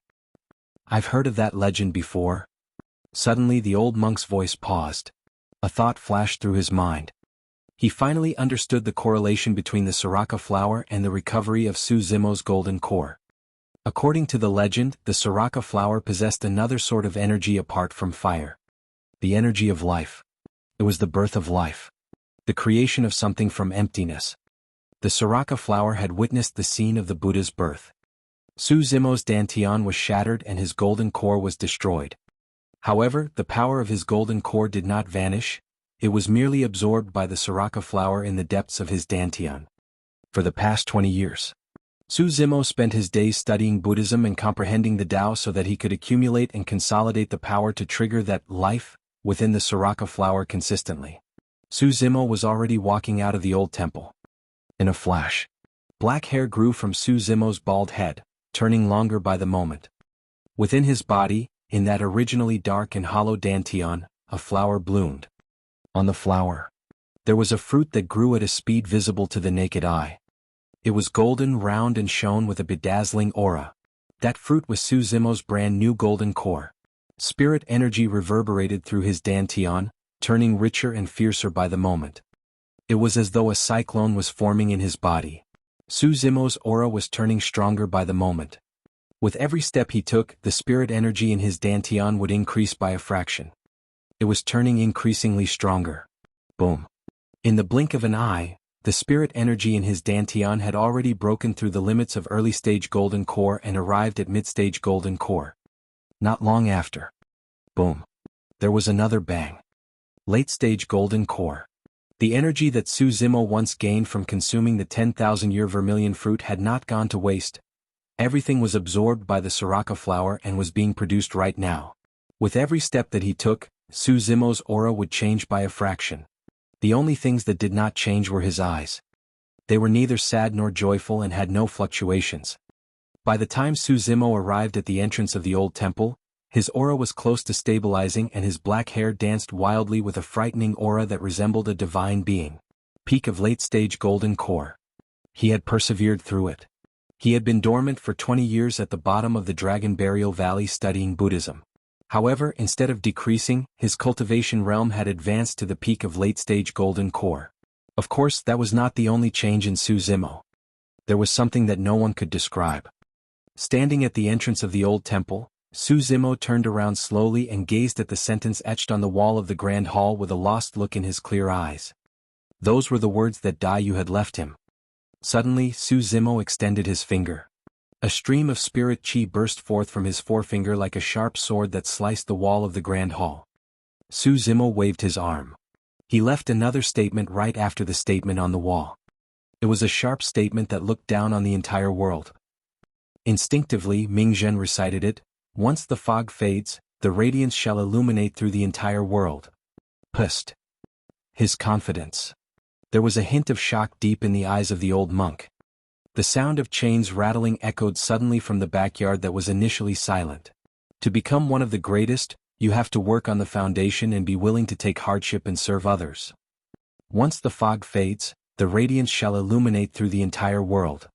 The first statement was left behind by Daiyu. The second statement was Su Zimo's reply. Chapter 6:15 Return. Chapter 6:15 Return. Swash. A white streak of light tore through the backyard of the old temple. It descended in the courtyard, flawless and magnificent as the full moon up in the skies. Moon concealment bow. Su Zimo received it and brushed his hand on it gently. The sixth spirit pattern that was not fully formed previously was not clearer than ever. A Khanate spirit weapon. After consuming the essence of the sun and moon for 15 years at the bottom of the Dragon Burial Valley, the moon concealment bow had evolved into a Khanate spirit weapon. Su Zimo put the moon concealment bow away in his storage bag with a calm expression. Incoming saber. A voice sounded in Su Zimo's mind. Before that statement was completed, the sound of metal clashing echoed from the backyard and reverberated through the entire world. It buzzed and emanated a murderous aura that caused the temperature of the entire old temple to dip. Blood Quencher had appeared. A blood beam surged into the skies and hovered in midair, shining with the glow of 6 spirit patterns. The most beguiling thing was that the 6th spirit pattern was in the color of blood. The Khanate spirit pattern had dyed the glow surrounding Blood Quencher scarlet. The saber emitted a strong blood stench that was shuddering. As the red-headed ghost had expected, Blood Quencher had indeed gone through a shocking transformation after it was buried in the cemetery and soaked in the blood of peerless experts from 10,000 years ago. Aside from the innate sharpness of a Khanate spirit weapon, Blood Quencher's ferocity was torrential. The blood beam and stench released from its blade could even affect cultivators mentally. Because the little fox's cultivation realm was inadequate, she felt chills run down her spine just glancing at it. It was as though a grisly hell sprawled with corpses and soaked with blood had appeared before her. Shuddering, she closed her eyes hurriedly. Ming Xian's expression changed slightly as well as he chanted Buddhist proclamations softly to compose himself. Oh. Suddenly, Blood Quencher bolted towards Su Zimo with a murderous aura at an extremely fast speed. It vibrated in a chilling manner in midair. More than 10 years ago, the red-headed ghost had said it. Once Blood Quencher evolved to become a Khanate spirit weapon, it would definitely turn incomparably ferocious. Most ferocious weapons slewed their own masters. The stronger something was, the harder it would be to subdue it. Su Zimo did not move at all with his hands behind his back. His gaze was deep as he looked at Blood Quencher that was streaking towards him with a calm expression. It was as though he had no intention of striking. For some unknown reason, Blood Quencher got slower the closer it approached Su Zimo, as though it had fallen into a swamp. The eyes of Ming Zhen and the little fox widened. The blade was less than an inch away from Su Zimo's glabella. Its sharpness seemed to have made contact with Su Zimo's skin. However, Su Zimo was motionless. There were no emotions in his eyes at all. Suddenly, Ming-Zhen felt a deep sense of fear when he looked at those deep and emotionless eyes. After laying dormant at the bottom of the Dragon Burial Valley for 20 years, Su Zimo was like a dormant volcano. The moment news of his sick kin arrived, the dormant volcano had already awoken. Although it was calm right now, anyone that provoked this volcano would definitely send forth a destructive stream of lava that would drown all living beings and incinerate everything. Ming-Zhen exclaimed softly. Blood Quencher was quivering. It was as though that ferocious item had sensed something too. It was feeling fearful. By nature it was bloodthirsty and loved to kill. If it could kill its master and devour his blood, it could turn even stronger. But now, it could vaguely sense that if it actually made contact, the seemingly refined man before him would definitely destroy it personally. It did not dare to move. There was a momentary silence. Gradually, Blood Quencher lowered its tip and lowered itself horizontally before Su Zimo. Its sharpness faced outwards and its handle pointed to Su Zimo and was within reach. It had submitted. The ferocious item had just been born and yet, it was shocked into submission immediately. Right from the beginning, Su Zimo had not moved at all. He did not even bat his eyelids. Su Zimo received Blood Quencher and put it away in his storage bag. Including his coiling dragon seal and black gold arrows from before, together with Moon Concealment Bow and Blood Quencher, he now had 4 Khanate spirit weapons in his possession. When the little fox saw that Su Zimo was about to leave, she moved and wanted to follow him. Wait here for me. Su Zimo glanced at the little fox and said calmly. Before his sentence was even complete, he had already pushed the doors open and left. The little fox's eyes dimmed with a disappointed look. Ming-Zhen said softly, Don't worry, little fox. Since Junior Brother said that, he'll definitely return. The little fox nodded, but there was still a deep hint of worry in her eyes. In the grand hall, the old monk gazed at the sentences on the wall for a long time in silence. It's rare, truly rare. A long while later, he finally heaved out a deep breath and lamented, To begin with, that red-robed woman was an existence who could look down on the entire Tianhuang mainland. It's only logical that she would leave such daring and bold words. What's even rarer than that is that although the lad is only at Golden Core realm, his continuation sentence is not weaker in terms of boldness. The red-headed ghost praised as well, Once the fog fades, the radiance shall illuminate through the entire world. His words can truly devour the mountains and rivers and look down on the rest of the world. If this broken temple of yours is still around many years later, those words are bound to become a legend. The old monk nodded with slight sadness. The both of us are fortunate to be witnesses of this. Suddenly the red-headed ghost gave an odd chuckle. This is good. The ancient battlefield is about to open up soon. That descendant of Chaos Essence sect that was known to be invincible throughout the Golden Core realm more than 10 years ago is about to meet a match. It's hard to tell. The old monk shook his head. Do you think that Dean left this place without obtaining anything? In addition, he was already the number 1 of the phenomenon ranking 100 years ago. Nobody knows how much he has grown since then. The chaos ocean of the human emperor is not to be underestimated. He is a scary person. The old monk had an extremely high evaluation of Dean. The red-headed ghost said, No matter what, the both of them are born in the same era and are bound to be mortal foes. The only other way out is for one to die or submit. That's for the future. We've still got to wait for the ancient battlefield to open up, the old monk said. After a while, the red-headed ghost suddenly laughed in a gloating manner. That lad has been dormant at the bottom of the Dragon Burial Valley for 20 years. Now that he's going to reappear after news of his kin and illness, he must definitely be holding in a belly full of rage. Any dumb fool that provokes him, hee.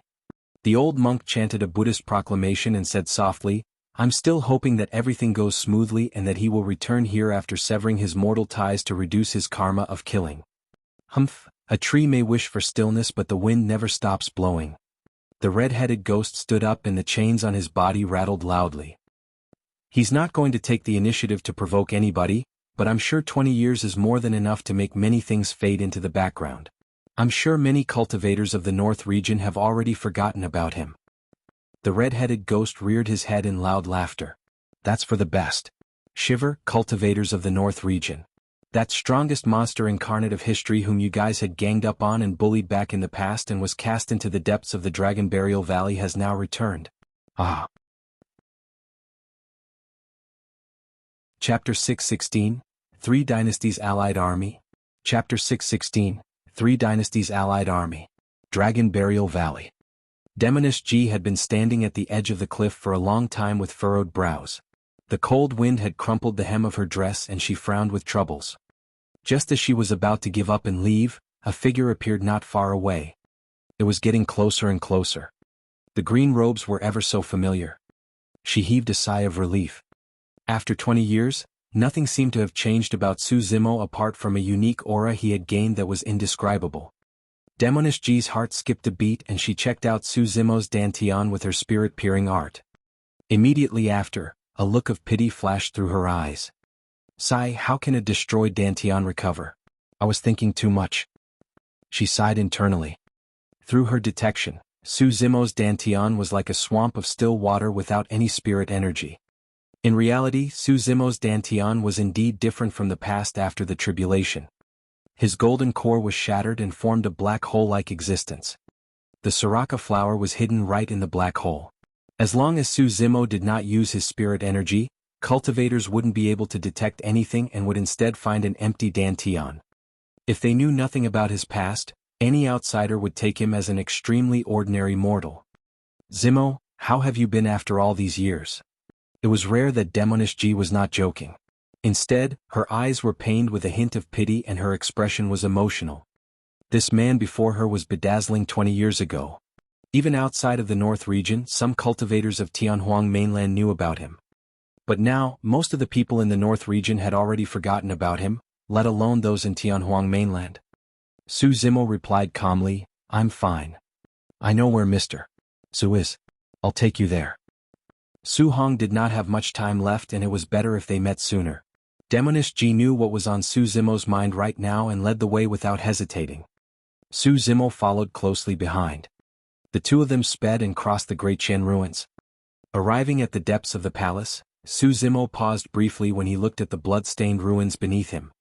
20 years ago, the paragons of the North region had gathered for the birth of the vermilion fruit. Countless paragons were buried there in that battle. A fire had incinerated half the skies. The temperature of the golden lava was extremely high and riddled the ground with holes. The underground palace had already caved in a long time ago and the cave was buried. The mysterious golden volcano was also buried deep underground. No matter what secrets there were inside, nobody would probably find out anymore. After a slight pause, Su Zimo caught up to Demoness G and suddenly asked, Is Yaoshue in danger? If Ji Yaoshue knew about Su Hong's condition, she would definitely be the one to inform him. The only possibility for her not doing so would be if she was in danger and could not get away. Yes. Demoness G nodded. In recent years, the North region has been filled with wars with the rise of multiple vassal states. The other three dynasties are coveting from the sidelines while it's messy within the imperial court of the Great Zhou dynasty with troubles both internal and external. 2 years ago, the Xia, Shang and Yu dynasties joined forces and formed an allied army to infiltrate the borders of Great Zhou, hoping to annihilate Great Zhou entirely and split our land among themselves. Su Zimo asked in a seemingly casual manner, What are the cultivation realms of those that are fighting in the battles between the dynasties? The armies are mostly formed by foundation establishment and golden cores. Of course there are also some nascent souls. Void reversions won't appear on the front lines for now. They will only come forth for a final battle if the allied army reaches the capital. Demoness G replied. I see, Su Zimo said. Demoness G continued, My sister led the army to deal with it personally and keep the enemies at bay. She has been outside for almost 2 years now without returning and does not know about Mr. Su's condition at all. Su Zimo frowned. Demoness G added hurriedly, Don't worry, she's completely fine. Perfected Lord Mingzhe has been by her the entire time. Su Zimo remained silent. He had already vaguely guessed through Demoness G's words that Ji Yaoshue was in a terrible state.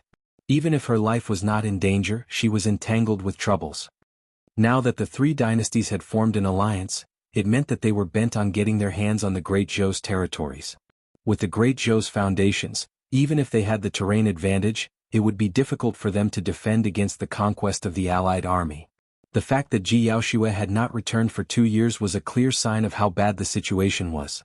Furthermore, changes happened rapidly on the battlefield and anything could happen. There was no guarantee of Ji Yaoshue's safety even if perfected Lord Mingzhe was by her side. The two of them traveled day and night without resting. A few days later they arrived in the capital of Great Zhou. In order to avoid attention and unnecessary trouble, Su Zimo traveled in Demoness Ji's carriage. Along the way in the palace, they made many twists and turns to head for a secret ground in the palace. Not long after, Demoness Ji brought Su Zimo to a house and said softly, "I'll stay outside and not enter. Call for me at any time if you require anything." Su Zimo nodded. Standing quietly outside the door, Su Zimo did not dare to open the doors. In fact, he had already extended his palm and made contact with the doors, but he just did not dare to push them. Su Zimo knew that his older brother, Su Hong, was inside. He could already sense the twilight aura emanating from the room. The more it was the case, the more he did not dare to open the doors. "Zimo, is that you?" Suddenly a voice sounded from within. It was weak and hoarse. Instantly, countless images flashed through Su Zimo's mind. "Zimo, go back and study. You're not allowed to learn martial arts. This horse is called Jure Feng and it's slightly sentient. Since it has affinity with you, it's yours from today onwards. Zimo, as long as you can pass the college examination, I'll reward you with a mansion." This voice was no longer as robust and firm as in the past. However, it awakened countless memories in Su Zimo. Instantly, he felt his nose stuff up as he pushed the doors and entered. "Brother, it's me." Although he was already mentally prepared, Su Zimo's heart skipped a beat when he caught sight of Su Hong. His brother had grown old. Age was like a merciless blade that sliced and left scars on Su Hong's face. If he had not seen it himself, it would have been difficult for Su Zimo to imagine this frail old person before him wielding an iron spear to lead heavy armored troops through the battlefield and dominate the world. How awesome was he back then? Dozens of years had passed. In his 60s, Su Hong looked like someone in his hundreds. He was filled with white hair and had a pair of hazy eyes. However, the way he looked at Su Zimo was still as comforting and benevolent as ever. Su Zimo strode quickly forward and knelt before Su Hong, holding the latter's wrist gently. Su Zimo's hands trembled. He could clearly feel Su Hong's life diminishing bit by bit from his body. His organs had already begun to deteriorate. At the end of his lifespan, Su Hong did not have much time left and even deities won't be able to save him at this point. "I'm late." Su Zimo slumped his head and said with a quivering tone. "It's not late, it's not." Su Hong patted Su Zimo gently on the palm and consoled the latter. "I don't have any regrets now that I'm able to see you fine and well before my passing." Heis. Immediately after, Su Hong sighed. "It's just a pity I can't get to see Xiaoning in the end. I wonder how that lass is. I wonder if she suffered outside. You know that she has a weak personality. What is she going to do if she gets bullied without us around?" Chapter 617, I Am Su Zimo. Chapter 617, I Am Su Zimo. Su Zimo said, "Xiaoning joined a major sect in order to refine an elixir that can increase one's lifespan. She won't suffer. She even said that you'll be the first one to take the elixir once she succeeds in refining it." "That lass." Su Hong smiled. Su Zimo's heart clenched at the sight of Su Hong's smile. There was still slightly more than a month to go before the opening of the ancient battlefield. He knew very well that given his brother's current condition, there was no way the latter could hold out until then. This meant that Su Hong would never ever be able to meet Xiaoning again. A moment later, Su Hong patted the back of Su Zimo's palm and said softly, "Send me back." Su Zimo understood where Su Hong meant by back. It was most likely something that Su Hong was thinking about incessantly for the past 20 years. A fox dies in its hole and a leaf lands at its roots. More than longing, Su Hong felt a deep guilt towards that piece of land and its inhabitants. He had to return. "All right." Su Zimo nodded and carried Su Hong in his arms before walking to the entrance. Demoness Ji was waiting not far away and she hurried over, asking softly, "Where are you headed for?" Su Zimo replied, "Let's leave the capital first." There were many people in the capital of Great Zhou and it would be easy for him to be exposed carrying Su Hong with him. If anyone discovered Su Hong's presence in the capital of Great Zhou, the Great Zhou dynasty would be annihilated even before the allied army of the three dynasties struck. Su Zimo supported Su Hong into Demoness Ji's carriage. The carriage was adorned with jewels and jade majestically and glowed with a bright spirit light. It rose slowly into the air and headed out of the capital. The journey within the capital was mostly smooth when people saw that it was a carriage of the princess. Before long, the three of them had already left the capital. Su Zimo checked his surroundings and upon seeing that nobody was around he said, "Thank you for your help, Demonist G. I'll take my brother away from here. You can head on back." "I don't have anything on. I'll send you guys wherever you want to go," Demonist G said hurriedly. Just as Su Zimo was about to decline, he frowned and his ears twitched. Someone's approaching. Su Zimo's expression turned cold. The person chased after them at an extremely fast speed. It was clear that the intruder was not friendly. So, the sound of clothes fluttering could be heard in the air. 10 figures descended and surrounded Demonist G's carriage. The leader was a bald man clad in armor. His eyes were sharp as a vulture's. This was the commander of the Great Zhou Dynasty's Scarlet Vulture Guards, Bald Vulture. The other 9 wore scarlet robes with sect badges on their waists. They had mighty auras and did not look friendly. All 9 of them were golden cores of True Fire sect. Demonist G pushed down Su Zimo's arm and shook her head, gesturing for him to calm down and not be reckless. If he was exposed, he would definitely attract an endless pursuit. The entire north region would be shaken. Su Zimo was expressionless and did not move. Through the curtain, Demonist G asked with a deep voice, "Bald Vulture, don't you know who I am? The guts of you to try and halt my carriage." "Hee hee." Bald Vulture chuckled. "Where are you heading to, little princess? It's none of your business. Get lost." Demonist G's voice was laced with anger as she hollered. "Humph." Bald Vulture retraced his smile and said darkly, "Little princess, I'm sure you're trying to pass a message to your sister after hearing some news, right? What are you talking about?" Demonist G frowned. She did not understand what Bald Vulture meant by that. When he heard that, Su Zimo already realized that Ji Yaoshue was in a worse state than he had imagined. The fact that the capital guards dared to obstruct the carriage of the Princess of Great Zhou was a clear sign of how messy things had become in the Great Zhou dynasty. Furthermore, it was clear that Bald Vulture was implying something from his words. Bald Vulture sneered, "Little princess, you don't have to act dumb in front of me. Even if you know nothing, please return to the capital." Demonist G's killing intent rose. She was no kind soul. Her alter ego was the pure maiden of the fiend sects. Right then, Demonist G suddenly felt her vision blur. Su Zimo had already left the carriage. "Bald Vulture, do you remember me?" An indifferent voice sounded outside the carriage. Bald Vulture gazed at the green-robed cultivator and was momentarily stunned. Immediately after, his eyes widened and his pupils constricted as he yelped, "It's you! How are you not dead?" Bald Vulture was flustered at the sight of Su Zimo. A man's name grows like the shadow of a tree. Su Zimo was notorious throughout the North region after that battle in the Great Qian ruins. It was nothing if he had died just like that. However, no golden core of the North region would be able to compose themselves at the sight of Su Zimo alive before them. Who is that person? The True Fire sect cultivators at the side used their spirit-peering art and noticed that the green-robed cultivator's dantian was empty. Upon realizing that he was only a mortal, their eyes filled with contempt. "Echichiis. I am Su Zimo." There was a momentary silence. The cultivators of True Fire sect exchanged glances and burst into laughter. "Everyone knows that Su Zimo died at the bottom of the Dragon Burial Valley. You're saying that you're Su Zimo? Ah, interesting. He's trying to impersonate a dead man." Everyone from True Fire sect laughed. However, Bald Vulture wanted to cry as his body turned stiff while cold sweat poured down. He had noticed something. The moment the green-robed cultivator declared that he was Su Zimo, it meant that all of them were going to die. Is it funny?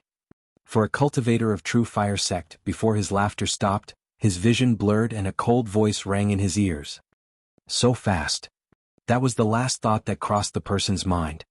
The next moment. Right in front of everyone, Su Zimo reached out and tapped the person on the throat gently with his finger. Crack, crack, crack. His throat snapped and a golden core died on the spot. "Audacious. Bastard, how dare you!" The other golden cores of True Fire sect were enraged and hollered. Clang, clang. 8 golden cores summoned their flying swords one after another. The swords quivered and shone with bright spirit lights. 8 of them rapidly formed an encirclement with Su Zimo in the center, summoning their flying swords with one hand while conjuring hand seals with the other to release True Fire sect's spirit arts. The attacks surged forth instantly. Su Zimo's expression did not change as he opened his mouth. "OM. he chanted in Sanskrit.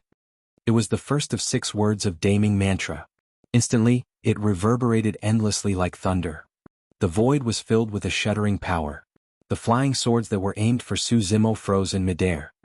The spirit arts of the 8 perfected beings from True Fire sect dissipated in midair before they could even form.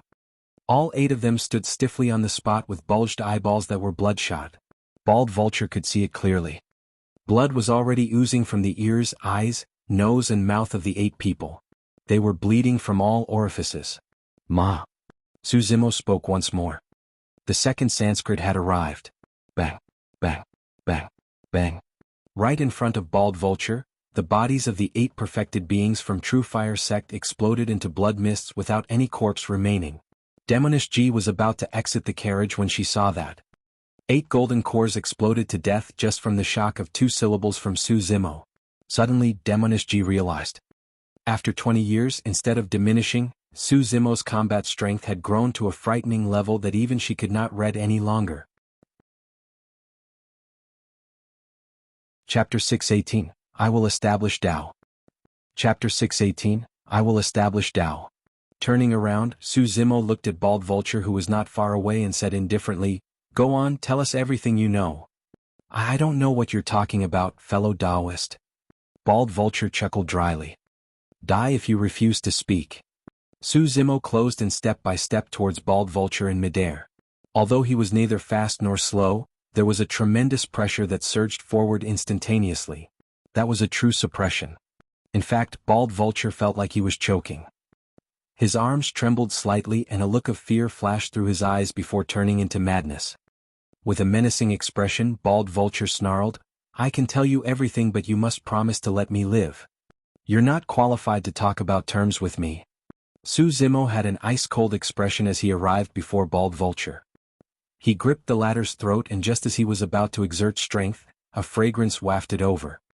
"Leave it to me, Zimo." Demonish G's silky smooth hand touched Su Zimo's wrist. Su Zimo relented his grip with it. Arriving before Bald Vulture, Demonish G smiled charmingly with a ripple in her eyes as she asked gently, "Why did you stand in my way, great commander?" Bald Vulture was completely stupefied and had a lost gaze, as though he had lost his soul.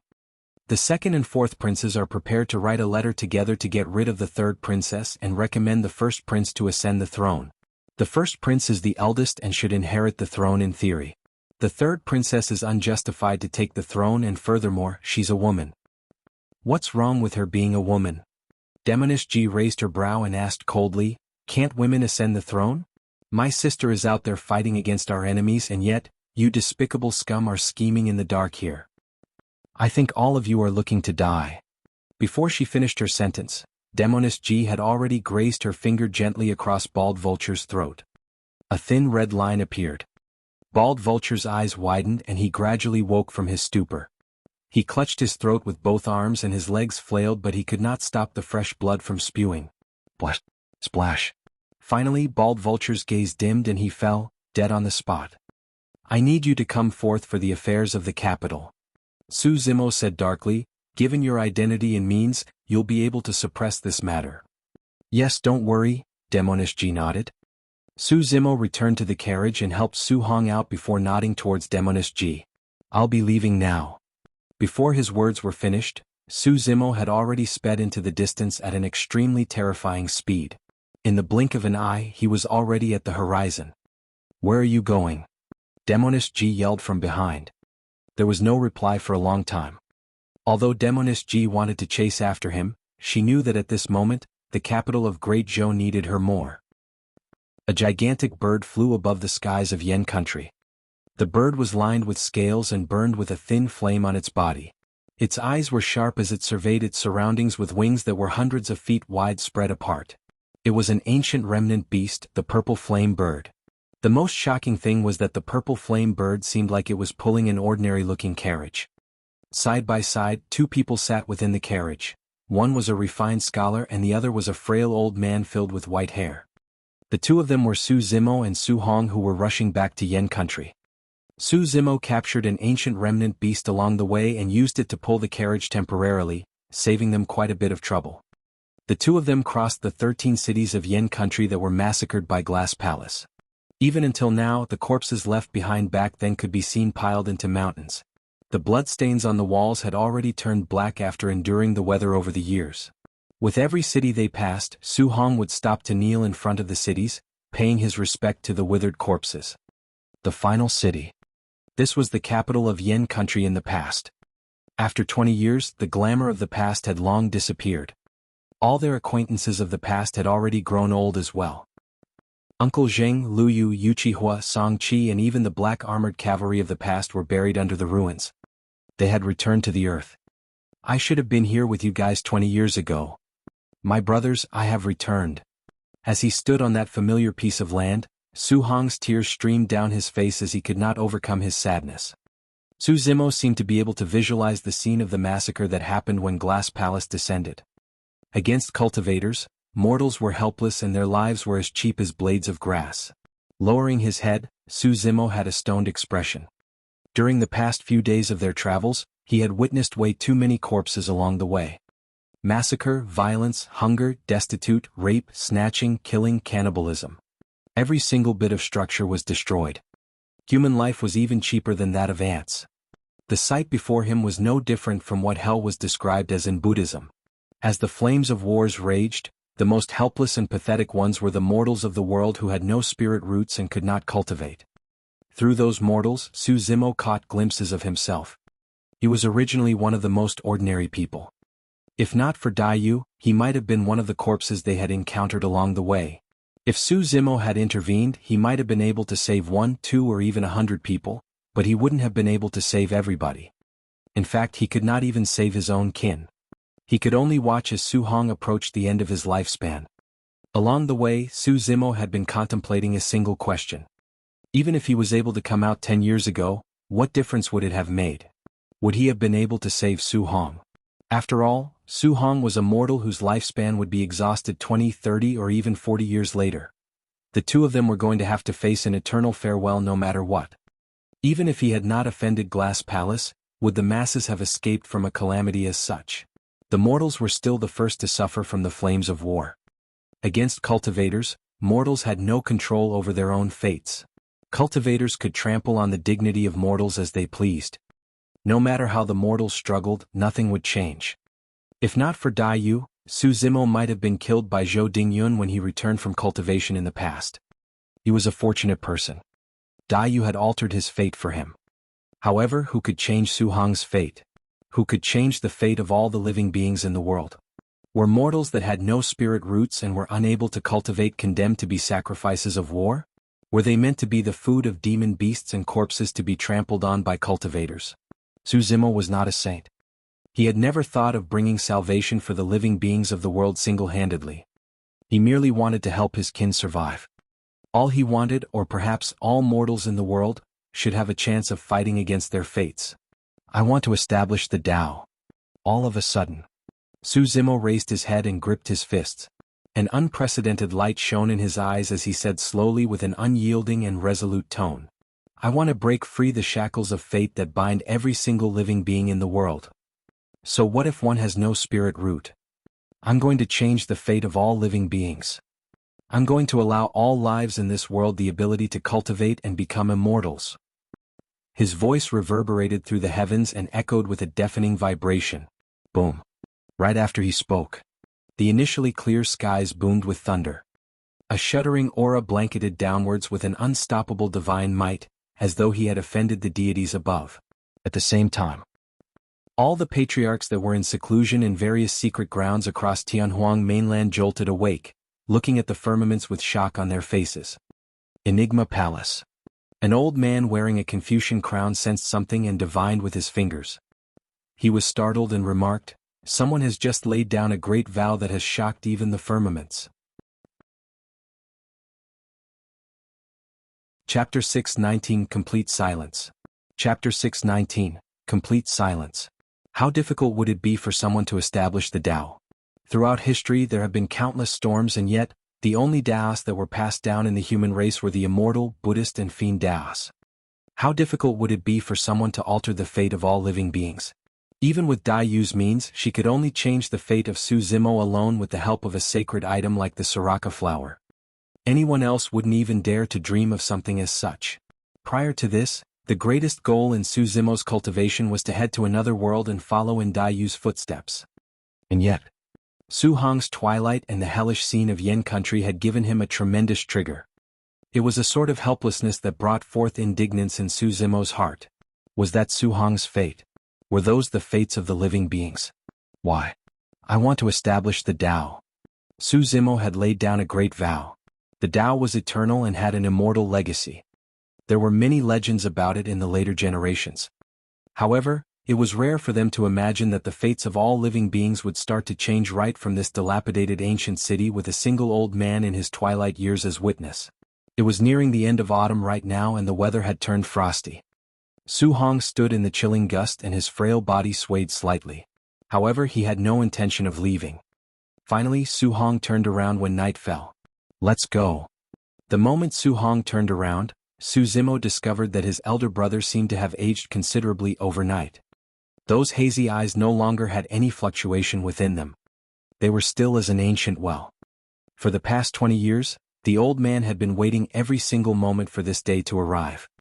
Right now he no longer had any regrets. Su Zimo supported Su Hong to the carriage and they continued ahead. They were headed for Pingyang town. That was their last stop. It was also the last stop of Su Hong's life. Although the two of them remained in the carriage, they caught wind of quite a bit of news throughout the way. In the past 2 years, the Empress of Great Zhou led the army personally to defend the borders. She devised strategies and managed to defend against the attacks of the allied army of the three dynasties countless times with the terrain advantage. However, as time passed by, the situation turned increasingly difficult for her. A month ago, the Empress of Great Zhou was injured and nearly died. More than 500 kilometers around the borders fell in defeat. The might of the allied army was unstoppable and they infiltrated forcefully up north. Just like that, they overtook quite a number of vassal states within the territories of Great Zhou. The Great Zhou army of cultivators escaped while protecting the Empress of Great Zhou the entire way. They were forced back to the north of Zhonglang Mountain Range and Zhonglang City, almost forced to give up the Yen country as well. The situation of Great Zhou was extremely treacherous right now. Pingyang town. Upon returning, Su Zimo released the purple flame bird. He put away the carriage and supported Su Hong to the ground. The leaves of autumn fell and the place was in chaos. The streets of Pingyang town were desolate. Although it was daytime, there were not many people on the streets and doors on either side were tightly shut as well. Before long, the allied army of the three dynasties would cross Zhonglang Mountain Range and invade this place. There were not many people remaining in Pingyang town by now. They were mostly old, weak, women, children or people who were extremely sentimental to the place. Su Zimo supported Su Hong back to his mansion. Pushing the door open to enter, the peach blossom tree was still present. Everything was the same as before. Su Hong said, "Let's stay outside looking at the skies and the world to the end." All right.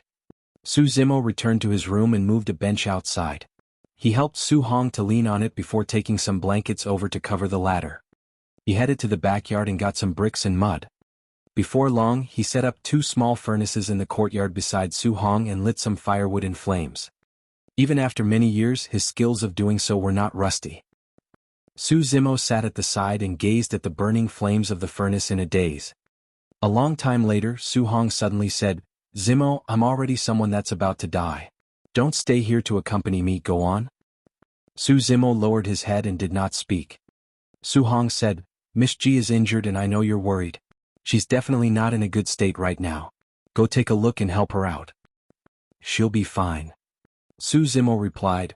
As the Empress, news would definitely spread a long time ago if anything happened to her. Su Hong shook his head and sighed internally. He could tell that despite Su Zimo's remark, the latter could not conceal the worry deep in his eyes. "Brother, don't worry. We don't have to worry about such stuff." Su Zimo pinched the end of Su Hong's blanket and said softly. Su Hong nodded with heavy eyelids. The journey from the capital of Great Zhou to Pingyang town was long and even someone who was fit would feel fatigued, let alone an old man at the end of his road. Unknowingly, Su Hong fell asleep. Su Zimo sat in the courtyard and gazed at the south of Zhonglang mountain range. He had a cold gaze and icy expression, remaining silent. Late at night, Su Hong was already deep asleep. Finally, Su Zimo rose slowly and sped in the direction of Tsanglang Mountain Range. Under the shroud of the night, Tsanglang Mountain Range seemed extremely sinister and spooky. The shadows of trees swayed and the roars of ferocious beasts caused the mountains and earth to quake. From time to time, ferocious birds would glide through the air. All of a sudden, a green-robed figure arrived in the skies above Tsanglang Mountain Range. Under the cold moonlight, demonic chi shrouded that person and conjured a series of menacing ancient demons one after another. Su Zimo stood in the air with his mighty figure. His black hair danced and his eyes were bloodshot, resembling a peerless demon king. Instantly, all the demon beasts in Tsanglang Mountain Range caught sight of that figure. Roar! Su Zimo opened his mouth and let out a deafening roar into the valley beneath him. The weather changed. From Su Zimo, all the demon beasts sensed a trepidating aura. It was a fear that stemmed from deep in their bloodline. A new king was born in Tsanglang Mountain Range. All the spirit beasts and most of the spirit demons knelt on the ground in dead silence. However, there were still some demon beasts that glared menacingly with malevolent auras. Howl! The overlord of Tsanglang Mountain Range, the Alpha Grey Wolf, reared its head into the skies and howled. The wolves got up one after another and responded in kind. Their howls spread through the entire place. Su Zimo flew through the air silently and arrived before the Alpha. Reaching out, he pushed down against the head of the Alpha with his massive palm. The Alpha opened its blood-filled mouth and chomped down savagely on Su Zimo's wrist. The flesh on Su Zimo's arm expanded and his tendons pulsated. His entire arm seemed to be made of steel. The Alpha not only failed to bite completely, he nearly broke his own fangs. Bang! A single round. The Alpha was murdered by Su Zimo in a single round and its body split into pieces. At the same time, a golden core realm Silvermoon Lion lunged over from behind. With the cover of the moonlight, the Silvermoon Lion's body was almost invisible. As though he had eyes behind his back, Su Zimo threw a punch in reverse without even turning back. Boom. The Silvermoon Lion was killed by Su Zimo with a punch as well. Fresh blood splattered. Two ancient remnant beasts could not even withstand a single punch from Su Zimo. Roar! Drenched in blood, Su Zimo looked down at the entire valley and howled once more. No other demon beast dared to make a sound. Complete silence blanketed the mountain ranges and swamps. Chapter 620, A Farewell with Warm Wine on a Snowy Night. Chapter 620, A Farewell with Warm Wine on a Snowy Night. For the next period of time, Su Zimo behaved like a mortal, accompanying Su Hong daily, spending his days chopping firewood for fire, cooking and chatting. He was going to accompany Su Hong to the end of the road. Su Zimo recounted his experiences in the years. He started from over 20 years ago, the night when he started cultivating beneath this peach blossom tree. He spoke about Daiyu Xiaoning Ji Yaoshue Ethereal Peak. He recounted every single bit in detail without hiding anything. Su Hong had never heard of anything as such and everything was extremely fresh for him. When he was excited, his energy level would rise as well. Of course, as time passed by and the weather turned colder, Su Hong's health declined and the time he spent awake diminished as well. Instead, he slept for increased periods of time. In fact, he even told Su Zimo in a seemingly joking manner, "Who knows if I might just fall asleep as such one day and never wake up again." Su Zimo did not reply as his heart soured in pain. When Su Hong was awake, Su Zimo could not bear to leave. He knew that every single minute spent between them was a minute less left. Every single sentence he said was a sentence less for them remaining. He would only leave after Su Hong was asleep. After leaving the mansion, Su Zimo would move around Pingyang town in an indeterminate direction, pausing occasionally to mull for a prolonged period of time. He walked extremely slowly as though he was strolling casually. However, if any sharp cultivator were to pass by, they would be able to notice that there was a trickle of spirit chi leaking from Su Zimo's fingertip. It was like a sharp dagger that was carving something on the ground. Mysterious scars would appear on the ground behind him one after another, looking like runic patterns. A single breeze from the cold wind was all it took to cover the scars with dust. When he sensed that Su Hong was awake, Su Zimo would return to the mansion to continue chatting with his brother. Only when Su Hong was asleep, he would leave again. Day after day he repeated the cycle. Nothing seemed to have changed. However, Su Zimo could clearly sense Su Hong's deteriorating health. His lifespan was ending and he was already nearing its limits. This day, after Su Hong entered slumber once more, Su Zimo left the mansion and pulled out a series of old flags from his storage bag. There were a total of 49. The flagpoles were made of wood, but there were no signs of corrosion. The flags were made from unknown beast skins and had mysterious, complicated patterns on them. A single glance was enough to confuse anyone, as though their souls were drawn in. Su Zimo flew through the air. Everywhere he passed, he would examine for a long time before tossing down a flag. The flagpole would slide right into the ground before vanishing after a mysterious glow. One after another. By the time he cast all 49 flags into the ground, he had already gone one round around Pingyang town and was visibly fatigued with sweat on his forehead. His act of tossing the flags looked simple, but it took a huge toll on him mentally. Suddenly, Su Zimo's heart skipped a beat and he returned to the mansion immediately. Su Hong had already awoken by now. Today he looked to be in a much better condition. However, Su Zimo's heart ached. He was clear that this was a sign of the final respite of lucidity before the end. Su Hong smiled gently. "Zimo, help me heat up a bottle of wine to warm my body." "All right." Su Zimo came beside Su Hong and lit the furnace to boil water. There was a bottle of wine in the boiling water. Su Hong said, "Zimo, the things you've told me about your immortality cultivation in this period of time are truly mysterious, magnificent and inspiring.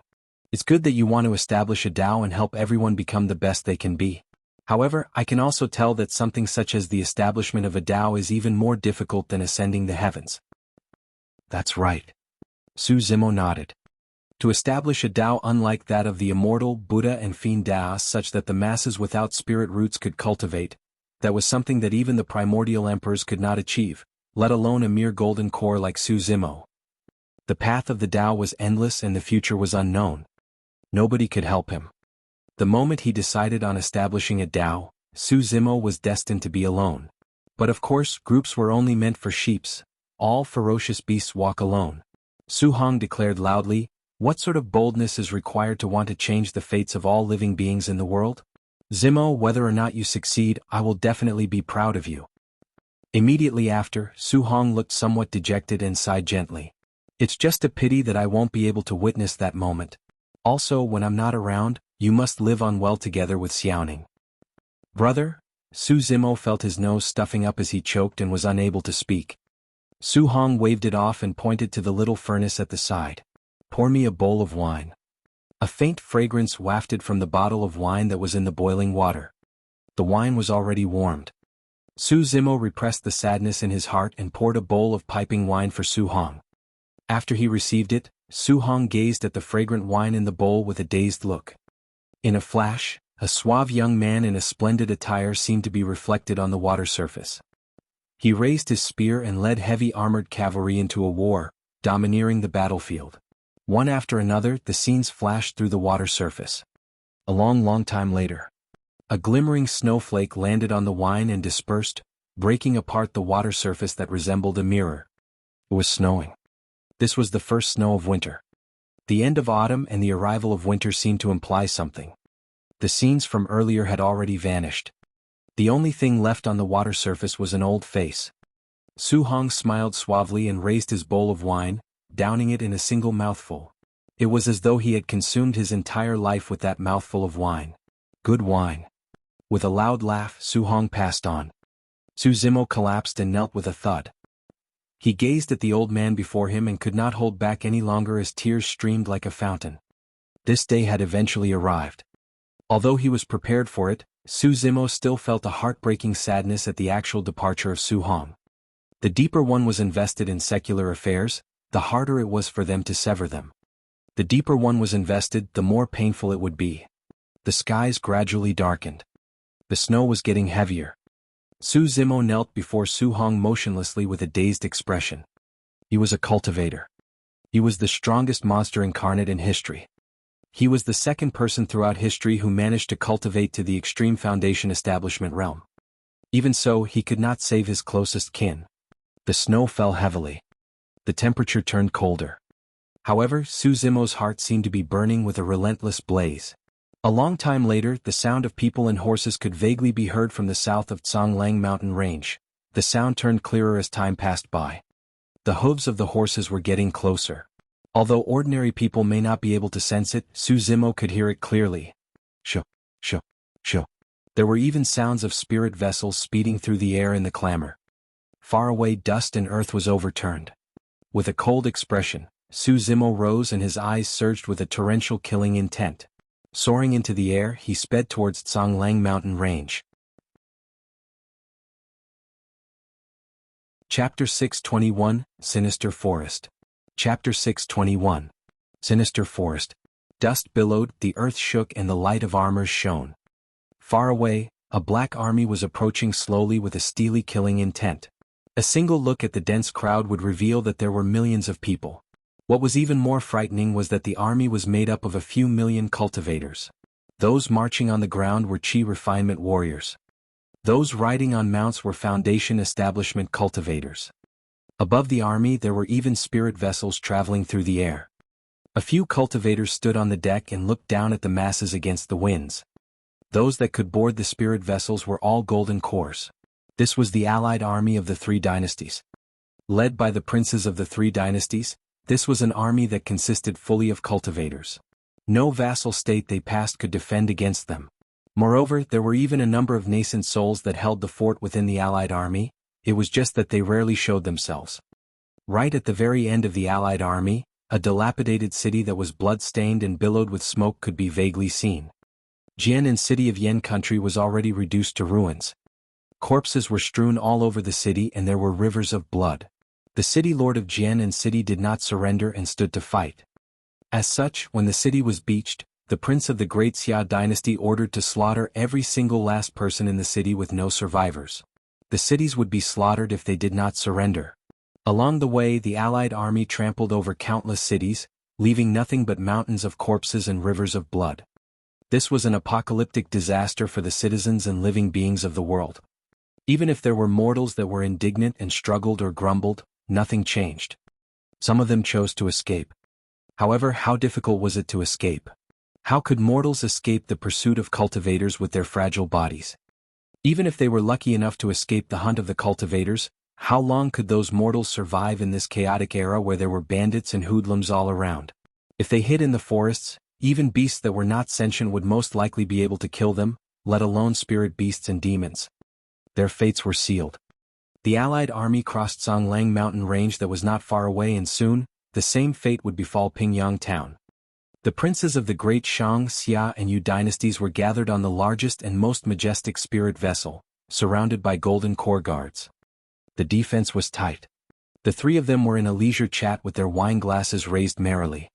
The prince of great Xia was fat, and when he smiled, his eyes narrowed into a thin slit. They shone with a gold glint as he said lustfully, "I heard from a secret report that Ji Yaoxue is in Songlang city right now. As long as we cross that valley in front and another few small towns, we'll arrive at Songlang city." "Fufu, you're moved, brother, see?" The prince of great Shang was a refined man who asked with a fake smile. "Ha." The prince of great Xia laughed. "Ji Yaoxue can be considered as a peerless beauty, and it won't be too much to say that she's the #1 beauty of our 4 dynasties of the North region. Who wouldn't want a taste of that? What's even rarer is that she's the Empress of Great Zhou. If I can make her submit, the feeling would be..." The prince of Great Yu's body was robust and he sneered and smacked his lips. The prince of Great Shang smiled gently. "I'm not going to fight with you too. However, I heard that Ji Yaoxue has a younger sister who is also a beauty. She does interest me instead." Ha ha ha ha. The three of them exchanged glances and laughed merrily. "Although Ji Yaoxue might not stay in Songlang city. If she continues retreating, we'll still have to chase her for quite a bit." The prince of Great Xia said darkly. "No." The prince of Great Shang said calmly, "She is stubborn by nature. If not for the fact that she was injured previously and chose to retreat because the eldest prince of Great Zhou took control temporarily, there is no way the Great Zhou dynasty would choose to give up on so much of their territory. But now, I heard that she's already awake. Given her character, she will definitely stand by Tsanglang city and defend it steadfastly." "That's for the best." The prince of Great Yu clapped and laughed. The prince of Great Zhou remarked with a smile, "In my opinion, the imperial court of Great Zhou is already in a mess. Even if Ji Yaoxue is awake, the eldest prince of Great Zhou will not want to relinquish his position so easily. There's no guarantee that they won't end up in internal strife. At that time, we'll be able to reap the rewards without even interfering. We'll capture the Empress of Great Zhou alive and continue heading north to charge right into their nest. Awesome. Let's drink. The three princes sat on the deck under the starry night and chatted with vigor. Suddenly the troops at the front slowed down. The Prince of Great Zhou frowned gently. Not long after, a golden core streaked through the air. The moment he descended on the deck, he knelt on one knee. Princes, we have already arrived at Songlang Mountain Range. It's late at night now and beasts wander the valley dangerously. Should we proceed and cross it or make a detour? The Prince of Great Zhou rose and shouted, "Of course we cross it. Our allied army is mighty and invincible. How can a mere Songlang Mountain Range stand in our way?" "Go on." The Prince of Great Xia waved his arm. "This mountain range isn't some ancient forest. At the most, there are only some golden core spirit demons. There aren't even any fiend demons. What are you afraid of?" The Prince of Great Shang chuckled as well. "General Sun, you are indeed a little too cautious. If we cross a mountain range as such alone in the night, there's a chance we might get ambushed by the demons. However, given our mighty force, the demon beasts will want nothing more than to hide far away. What threat can there be?" "Understood." General Sun nodded and turned to leave. He floated in midair and bellowed, "Continue forward." Bang. Boom. Boom. The army moved together with a terrifying might. Although the allied army had a few million troops, it was also nothing compared to the Songlang Mountain Range, which spanned hundreds of kilometers. Not far behind the three princes, a skinny old man opened his eyes and gazed at the dark forest before them. It was as though there was an ancient ferocious beast laying in ambush with its mouth wide open awaiting the group of them to send themselves to him. The feeling arrived and disappeared almost instantaneously, like an impulse. The skinny old man frowned slightly and shrugged it off. He then closed his eyes and returned to meditation. The valley meandered around with ancient trees. Due to the low visibility, the army proceeded at a slow speed. However, the allied army did not encounter any danger along the way. The surroundings were quiet. Everything went silent. Not long after, the allied army had already crossed more than half of the Songlang Mountain Range. All the troops let down their guard. The Prince of Great Zhou burst into laughter. "Indeed, it's as you had expected. All the beasts in this mountain range are too afraid to even appear." "Ah. Something isn't right." Suddenly, a voice sounded not far away. The skinny old man had a grim expression and his glabella flashed, spreading his spirit consciousness slowly. "It's way too quiet. It's so quiet that it's sinister." Even if the demon beasts of the Songlang Mountain Range were frightened into hiding, there was no way they wouldn't have encountered a single demon beast the entire way. It was as though all the creatures had hid themselves a long time ago. The surrounding air suddenly turned stale. There was a deep killing intent shrouding the dark, sinister forest. Shoo! All of a sudden, the sound of a sharp blade tearing through the air echoed. Immediately there was a boom. The bow of the spirit vessel seemed to have been struck by something and exploded right in front of everyone. The massive spirit vessel broke into parts, and among the dozens of golden cores, some of them died on the spot. Chapter 622. Chapter 622, Endless Hell. Swoosh, swoosh, swoosh. Cold lights flashed. Sharp arrows burst forth from the dark forest before them one after another, arriving instantly and striking the spirit vessels in midair. Bang, bang, bang. The spirit vessels exploded one after another. Splintered limbs flew all over and the skies were stained red. Some of the golden cores on the spirit vessels had not even managed to react before they were turned into blood mists by a tremendous power. Debris of the vessels flew everywhere, and when they landed in the crowd, some of the Qi condensation and foundation establishment cultivators who were not prepared were crushed to death. The arrows were extremely fast, and some of the cultivators present had already let their guard down a long time ago and could not react to it. The allied army fell into chaos. Although the remaining spirit vessels were not struck by the arrows, many golden cores were already frightened and abandoned the vessels to soar into the skies. Roar. Howl. Screech.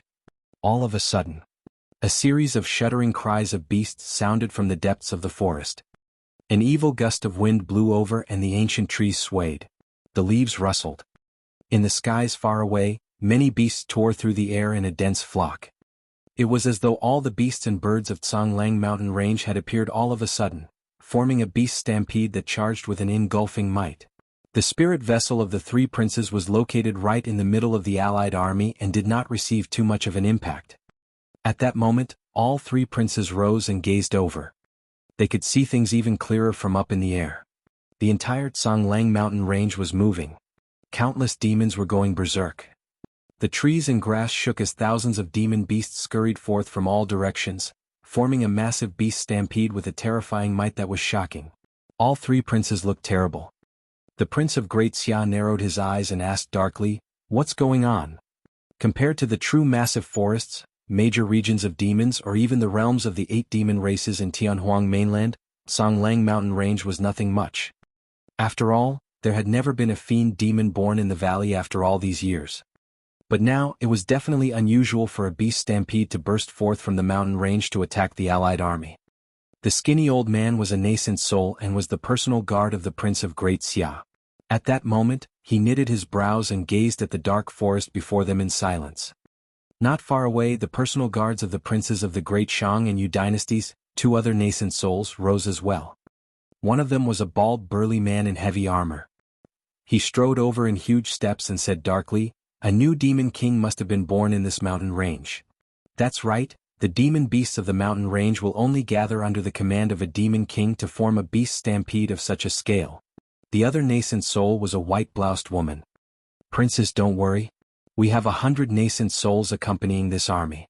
Even if this demon king is a pure-blooded ferocious beast, it will have to die," the bald burly man said. The Prince of Great Shang had an uneasy expression and suddenly asked, "Where's the demon king?" "This?"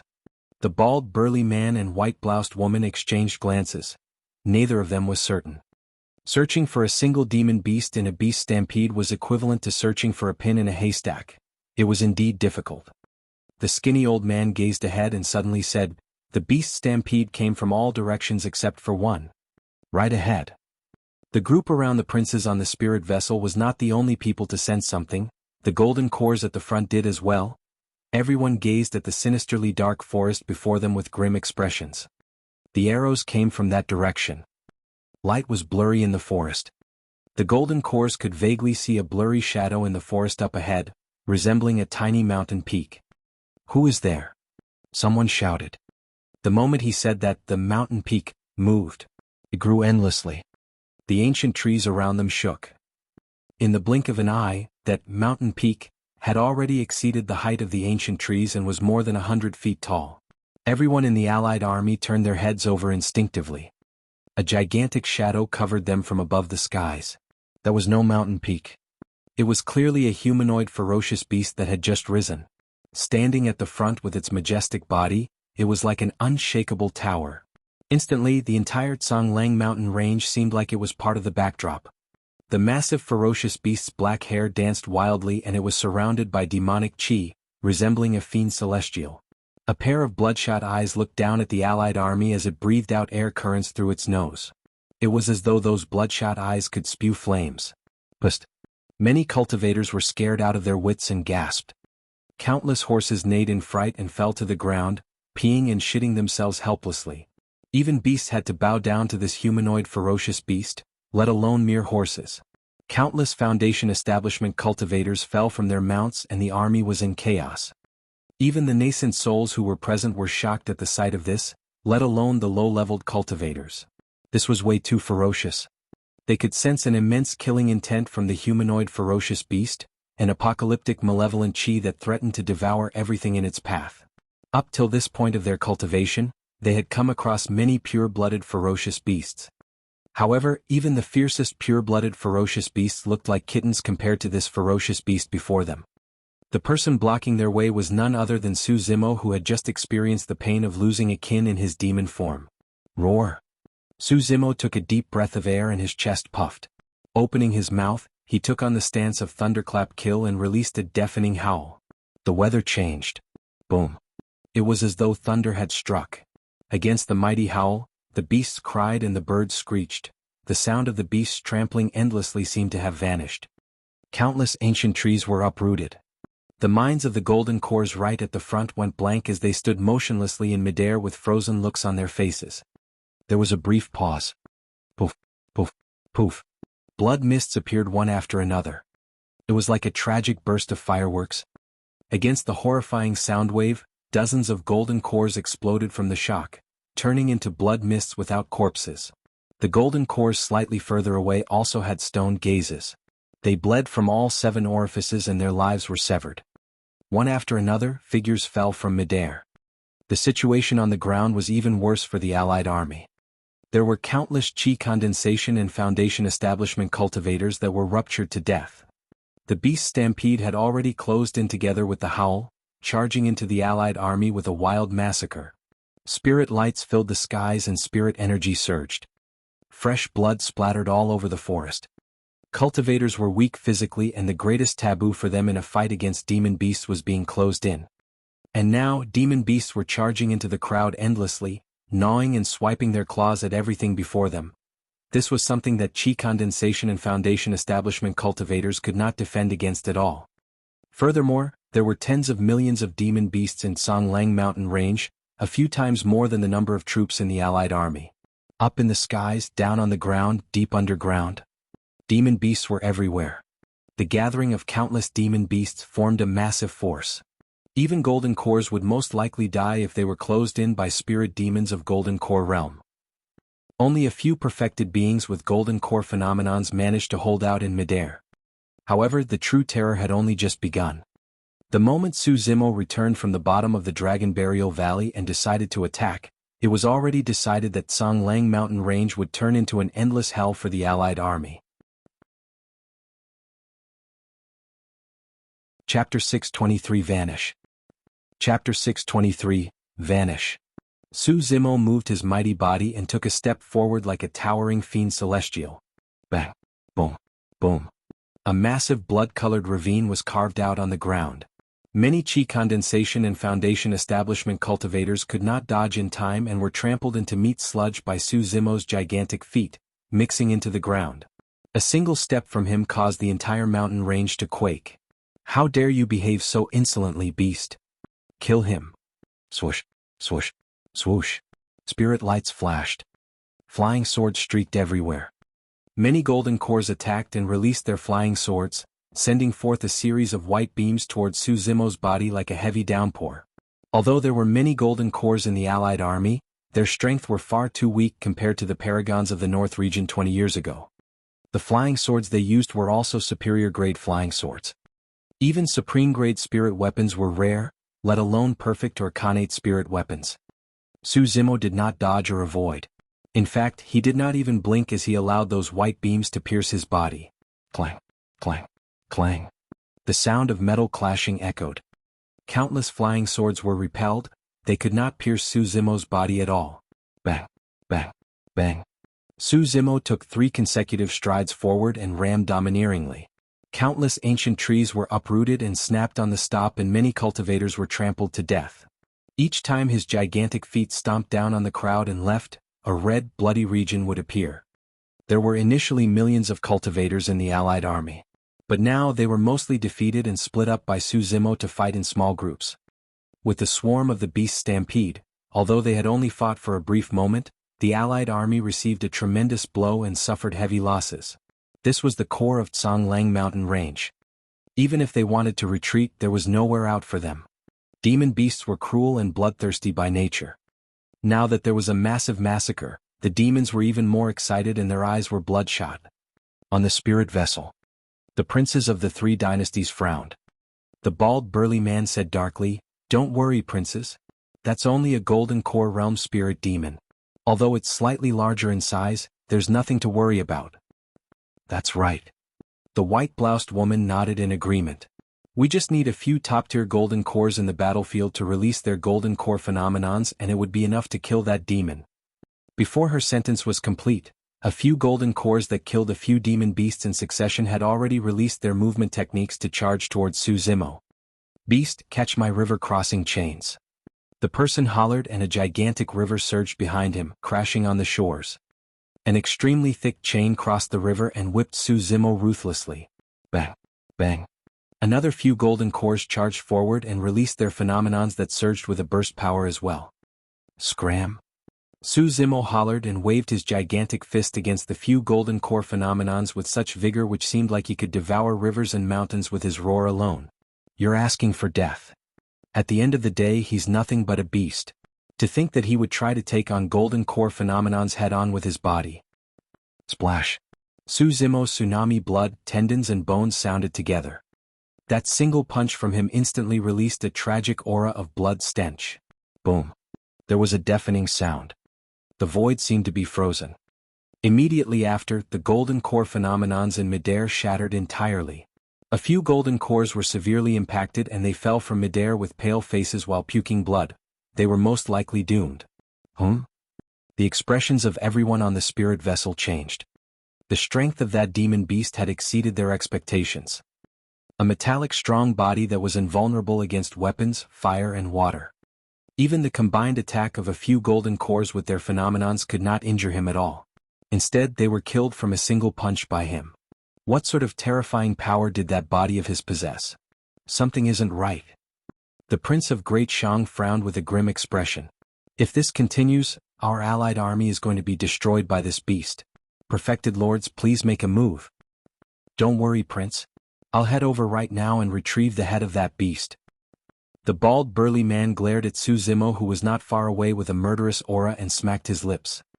I'll go too. The white-bloused woman took the initiative to obey the order. Please hold on, the both of you. The skinny old man frowned slightly. The three of us have a mission to protect the safety of our princes. We should let our fellow nascent souls deal with this beast. There were another 100 nascent souls that accompanied the allied army. At that moment, the commotion of Tsanglang mountain range had already alerted the other nascent souls. One after another, figures soared into the air from the back of the army with terrifying auras that were much more frightening than golden cores. They sped to the front with sharp gazes. The skinny old man said deeply with a glint in his eyes, "There's something weird about this. It's better for us to be careful." Foo-foo. The bald burly man's eyes flashed with mockery as he chuckled. Fellow Taoist, aren't you being overly cautious? Surely a golden core spirit demon can't cause any huge troubles? There's no need to argue. The Prince of Great Shang said calmly, the combined attack of 100 nascent souls will fill the entire place with dermic powers. There's no need to fear these beasts, all we have to do is sit back and wait. Where's the beast? The white-bloused woman exclaimed softly and suddenly asked. What beast? Everyone froze for a moment. Thereafter they came to a gradual realization. Just as they conversed, the towering humanoid ancient beast had vanished. Everyone looked down in a hurry. The battlefield was intense and chaotic, but there were no traces of the humanoid beast. How was that possible? It was extremely difficult for that massive body to remain hidden. How could it have vanished? The three princes had uncertain expressions. The bald burly man frowned. Don't worry, princes. I'll check it out with my spirit consciousness. His glabella shone as he spread out his spirit consciousness that extended continuously. Sight was one of the 5 senses and was limited in use. The moment one's eyes were covered, they wouldn't be able to see anything. Their vision would also be obstructed by any objects blocking their view ahead. This was the logic behind the saying of how one wouldn't recognize something great in front of them if their eyes were covered even by a piece of leaf. However, spirit consciousness was an energy fluctuation released by the essence spirit, a sensory tool that extended outwards. Even with closed eyes, if the spirit consciousness met with any obstructions, it would just wrap around them like water. It could permeate every single pore and it was omnipresent, reflecting images in the mind clear as day. There were no secrets that could be hidden. It was simple if a demon beast wanted to hide itself in this forest. However, it would be more difficult than ascending the mountains if it wanted to avoid detection from spirit consciousness. The bald burly man retracted his spirit consciousness a while later with a terrible expression. There was nothing. The search radius of his spirit consciousness extended for a full 5 kilometers. However, there was no trace of the humanoid ferocious beast at all. The bald burly man was a little confused. It was practically impossible to escape more than 5 kilometers within such a short period of time. Even nascent souls and void reversions won't be able to do it, let alone a spirit demon at Golden Core Realm. It was as though the humanoid ferocious beast had disappeared into thin air. In reality, the bald burly man was not the only one. The 100 nascent souls in midair, as well as the white-bloused woman and skinny old man, had released their spirit consciousnesses instantly to track down Su Zimo. However, none of them sensed anything. All of a sudden, a change occurred on the battlefield. Chapter 624 Night Assault. Chapter 624, Night Assault. The 100 nascent souls in midair were descending onto the battlefield, releasing their spirit consciousnesses to check. A nascent soul had just passed by an ancient tree when unexpectedly, a thick arm reached out from the darkness. The arm was thick like an anaconda and wrapped itself around the nascent soul, pulling him behind the ancient tree. Ah! The person only managed to let out a brief, tragic cry before silence ensued. Bang! A disfigured body was tossed out from behind the ancient tree, its head was smashed to a pulp. Although its appearance was completely destroyed, it could be seen from the corpse's attire that this was the nascent soul who was attacked earlier on. Who's there? Kill? A group of nascent souls roared and released their dermic arts that surged towards the ancient tree like a tidal wave. Boom. The ancient tree exploded into dust. In the darkness, a figure could be seen sliding off the ancient tree long ago. With nimble moves, it tunneled into the forest in a flash and disappeared. It's him? That's the humanoid beast. Although they could not catch sight of the figure's face, everyone could clearly tell that the aura it emanated was exactly the same as the humanoid beast. Where can you run to? Many nascent souls hollered and gave chase. However, limited vision was already an issue to begin with in the forest. Coupled with the dark night skies, the group of them lost sight of the humanoid ferocious beast once again after a short chase. What is that demon beast? I've got no idea. I tried using my spirit consciousness to check it out earlier, but I couldn't see its true form, as though something was blocking me. How could this be? A few nascent souls frowned and discussed in hushed voices. If a demon took on human form, its true form could be revealed easily with the use of spirit consciousness as long as the difference between their cultivation realms wasn't too great. For example, if an anaconda took on human form, the image that appeared in the cultivator's mind after a check with spirit consciousness would be an anaconda. The effect was even more obvious with the use of the demon revealing mirror. After forming a core, demons could take on human form and speak in human tongue. If they advanced further and cultivated an essence spirit, they could even hide their demonic chi, and at that point, even cultivators would be hard-pressed to differentiate them. Because of that, in the ancient era, an emperor created a weapon targeted at demons called the Demon Revealing Mirror. Later on, it became common and widespread in the cultivation world. High-grade demon revealing mirrors could even revert the demon beasts to their true forms with the release of dermic powers. Even if they couldn't, the mirrors would reflect the demon beast's true form so that everyone could see. How strange. A black-robed nascent soul mumbled. Suddenly, a purple-winged eagle flew towards them with a vicious gaze. It reached out with its pair of sharp talons and grabbed the black-robed cultivator. You have a death wish, beast. The black-robed cultivator harumphed coldly and tapped his glabella to pull out a flying sword. Dermic powers surged as he waved his robes, sending the flying sword forward. Poof! The speed of that sword was way too fast. The purple-winged eagle tried its best to dodge, but it still failed and was pierced by the sword, dying on the spot. The carcass of the purple-winged eagle fell from midair and passed by the black-robed cultivator. The black-robed cultivator did not pay any attention after slaying a golden core realm spirit demon. During his absence of mind, he felt a figure flash past the corner of his eyes. A chilling, killing intent surfaced. Instantly, the black-robed cultivator felt as though he had fallen into a pit of ice water. It was the humanoid ferocious beast. The ferocious beast had been hiding on the purple-winged eagle and only struck after the carcass of the eagle passed by the cultivator. The black-robed cultivator's flying sword was not by his side and he panicked. In his fluster, he conjured hand seals to release dermic arts to repel the intruder. However, they were too close together and the figure had already leaped towards him in the blink of an eye. The intruder reached out with both arms and clutched the black-robed cultivator's shoulder blades, exerting strength in his fingers. Fingernails that were as sharp as daggers pierced the bones and flesh of the black-robed cultivator instantly. Ah! The black-robed cultivator howled in pain and cold sweat ran down his face immediately. Before he could react, the intruder's knees were already rammed forward like a sprinting stallion. Bang! The black-robed cultivator's chest caved him and his eyes bulged. With a ripping sound, his arms were torn right off him. A blood mist spewed out. Another nascent soul was dead. How dare you, beast? The other nascent souls realized what happened and were enraged, summoning their dermic weapons hurriedly to turn around and give chase. Under the guise of the night, the figure did not pause at all after killing the black-robed cultivator, turning into a streak of light before bolting into another part of the forest. After turns and twists, it rushed into the beast's stampede and disappeared before long again. All the nascent souls had grim expressions on their faces after chasing all the way without gaining anything in return. In their wrath, the nascent souls attacked one after another, summoning their dermic weapons and releasing dermic arts, almost flattening the entire forest. Countless demon beasts in the vicinity died. On the spirit vessel, the Prince of Great Xia could not help but ask uneasily, "Where has that beast gone to? We can't let him escape just like this." The white-bloused woman raised her brow and remarked in confusion, "For some unknown reason, my spirit consciousness can't lock onto that person. The moment my spirit consciousness spreads out, it's blocked." "I get the same feeling as well." The bald burly man nodded. Everyone turned towards the skinny old man by instinct. Among the three of them, the skinny old man was the most experienced with the highest cultivation realm.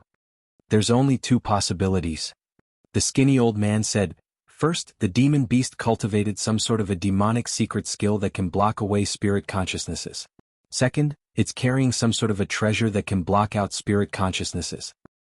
The white-bloused woman and bald burly man nodded with pensive expressions. The gaze of the skinny old man shone coldly. "This demon beast's cultivation realm isn't high, so it's unrealistic for it to cultivate such a demonic cultivation. I'm guessing that it should be in possession of a treasure." The hearts of the white-bloused woman and bald burly man skipped a beat as their eyes flashed with a brief hint of greed. A treasure as such was also valuable to them. The skinny old man was not wrong. The humanoid ferocious beast that killed two nascent souls in succession was Su Zimo. The treasure that the skinny old man was referring to were the Mingwang prayer beads. Although Su Zimo underwent both demonic and immortality cultivation, he had not cultivated an essence spirit for either Daos. As such, his true strength was definitely not a match for nascent souls. Furthermore, he was up against 100 nascent souls. A head-on fight would be courting death. His advantage was in melee combat. Su Zimo only managed to kill the two nascent souls after making use of the complex environment of Tsongleng Mountain Range, the Dark Night, the Mingwang prayer beads alongside a change of his body and appearance. Although the processes were simple, the difference between life and death was merely a single breath. However, Su Zimo was the only one who knew how dangerous it was. If he was slower by a single step or committed a single mistake, he would be locked down by the 100 nascent souls and killed on the spot. Furthermore, after killing two nascent souls in succession, the remaining cultivators were now extremely guarded. Any activity at this point would lead to a thunderous retaliation. The dark night had already passed. The skies were turning brighter. It was no longer possible for a sneak attack. Su Zimo hid in the depths of the forest as one with his surroundings and glared at the largest spirit vessel in midair with a cold, silent expression. Chapter 625, Send You to Your Grave. Chapter 625, Send You to Your Grave. After the deaths of two nascent souls in successions, the remaining nascent souls had grim expressions as they stood tensely in midair. Any hint of danger or activity would alert everyone to attack preemptively. No matter the demon beast, anything that tried getting close would be slain mercilessly. "Where's that beast?" the Prince of Great Yu asked loudly. It had been quite some time after the two nascent souls were killed and Su Zimo never appeared again, as though he had already left the place. "This beast is extremely crafty." The bald burly man harumphed coldly. "If he dares to appear right now, he'll definitely be locked down and killed." The white-bloused woman said, "Demon beasts are much sharper towards danger than humans. I'm guessing that it has already escaped." After the both of them spoke, they turned and looked at the skinny old man automatically. The skinny old man shook his head. "I don't know. I'm just curious as to why that demon beast would gather a beast stampede to stand in the way of our allied army." Right then a golden core sped towards them, drenched in blood. The armor on his body was almost torn apart completely by the demon beasts. The person descended on the deck of the spirit vessel and walked towards the three princes, saying hoarsely, "Princes, the beast stampede is way too ferocious and we can't defend against it. Please release the order for us to retreat, princes." "Bullshit." The Prince of Great Yu slapped the table and stood up, berating, We've got 100 nascent souls accompanying our allied army. If they attack, we can suppress the beast stampede at any time. Humph. The Prince of Great Xia narrowed his gaze and said coldly, although you're a general of the army, the way you're dropping our morale is punishable by death. That's enough. The Prince of Great Shang waved it off. General Sun, head on down first and kill the enemies as best as you can. Victory is already decided with the nascent soul seniors around. General Sun was someone from the Great Shang dynasty after all and could not be killed with such a reason. The Prince of Great Shang had to protect him no matter what. Furthermore, the situation on the battlefield was indeed as he had described. Many nascent souls had already attacked and released dermic arts to suppress the beast stampede. Although the beast stampede was ferocious, they were inferior in terms of cultivation realm at the end of the day and could not withstand the killing might of nascent souls. The force of the beast stampede was already showing signs of weakness. In that short period of time, General Sun did not stop in his tracks on the spirit vessel and approached the three princes. When the battle broke out, the skinny old man and the other two nascent souls had already closed in to the three princes to prevent accidents from happening. The first to notice something unusual was the bald burly man. Looking at General Sun who was walking over, the bald burly man frowned and barked, "Don't you know the rules? How dare you not kneel down in front of the princes?" At the same time, the skinny old man frowned and released his spirit consciousness across General Sunday. The skinny old man's expression changed. His spirit consciousness was blocked by a mysterious energy. It was a familiar feeling as though... not good. The skinny old man gasped and his heart nearly stopped. At the same time, a voice sounded coldly, "I'm not kneeling because... I'm here to send you to your graves." At that moment, General Sun had already arrived before the three nascent souls. Right in front of everyone, General Sun's facial muscles twitched sinisterly and he transformed into another person in the blink of an eye. It was a refined-looking scholar whose eyes were cold and murderous. The intruder was not General Sun, but a transformed Su Zimo. Almost everyone was focused on what was happening outside. Nobody thought that Su Zimo would dare to approach them personally. The white-bloused woman was stunned. That single lapse was the difference between life and death. In Su Zimo's eyes, an opening as such was death in melee combat. Reaching out, Su Zimo slapped the white-bloused woman on the head. There was a loud thud on the ground. The white-bloused woman's head exploded with brain juices splattering everywhere. Even her essence spirit was destroyed on the spot. The skinny old man and bald burly man reacted right away. The bald burly man was a body-tempered warrior and he was delighted to see Su Zimo close in. His bloodline surged. The bald burly man punched at Su Zimo's head fiercely. His fist was like a meteor that arrived with an unparalleled force instantly. However, the skinny old man was more experienced and retreated immediately. He would gain the advantage as long as he could increase the distance between them. At the same time, he conjured hand seals to release a dermic art. Dermic power churned. A thick finger that resembled a heavenly piercing pillar was conjured rapidly and thrust at Su Zimo's chest viciously with a frightening might. "Om." Su Zimo spoke at the same time. Daming mantra was released. Sanskrit reverberated through the air endlessly, forming a noble might. The first to be implicated was the Imperial army that was nearby the deck. Clang, clang. Many Imperial army soldiers revealed pained looks as their weapons fell to the ground one after another in loud clangs. Piak, piak, piak. A series of cracks appeared on the protection talismans of the three princes. They were shaken by that single Sanskrit word. As for the skinny old man, he shuddered and frowned with a hint of pain deep in his eyes. Although he was a nascent soul, he was not a body-tempered warrior and was not exactly strong enough to withstand the power of the Sanskrit sound. The dermic power finger that was conjured in midair dissipated slightly and its power was reduced. The bald burly man was the least impacted by the Sanskrit sound. There was almost no pause in his punch. Ma. Su Zimo's expression was unchanged as he spoke once more. The second Sanskrit had arrived. Bang, bang, bang. Most of the Imperial army soldiers on the deck collapsed stiffly with blood oozing from all orifices. They suffered miserable deaths and their brains were mostly rattled into sludge. The three princes slumped to the ground with terrible expressions on their faces as well. The dermic power finger arriving from midair trembled and its strength was greatly diminished. The skinny old man staggered as well. However, he was fearless. He had already increased the distance between them. Moreover, Su Zimo had to deal with his dermic art and the bald burly man's melee combat. There was no chance for him to get close to the skinny old man. All of a sudden, the skinny old man caught a glimpse of light from the corner of his eyes. Instinctively he turned over. Not far away, Su Zimo's right eye released a dazzling brilliance that resembled a blazing sun, illuminating the entire world like daylight.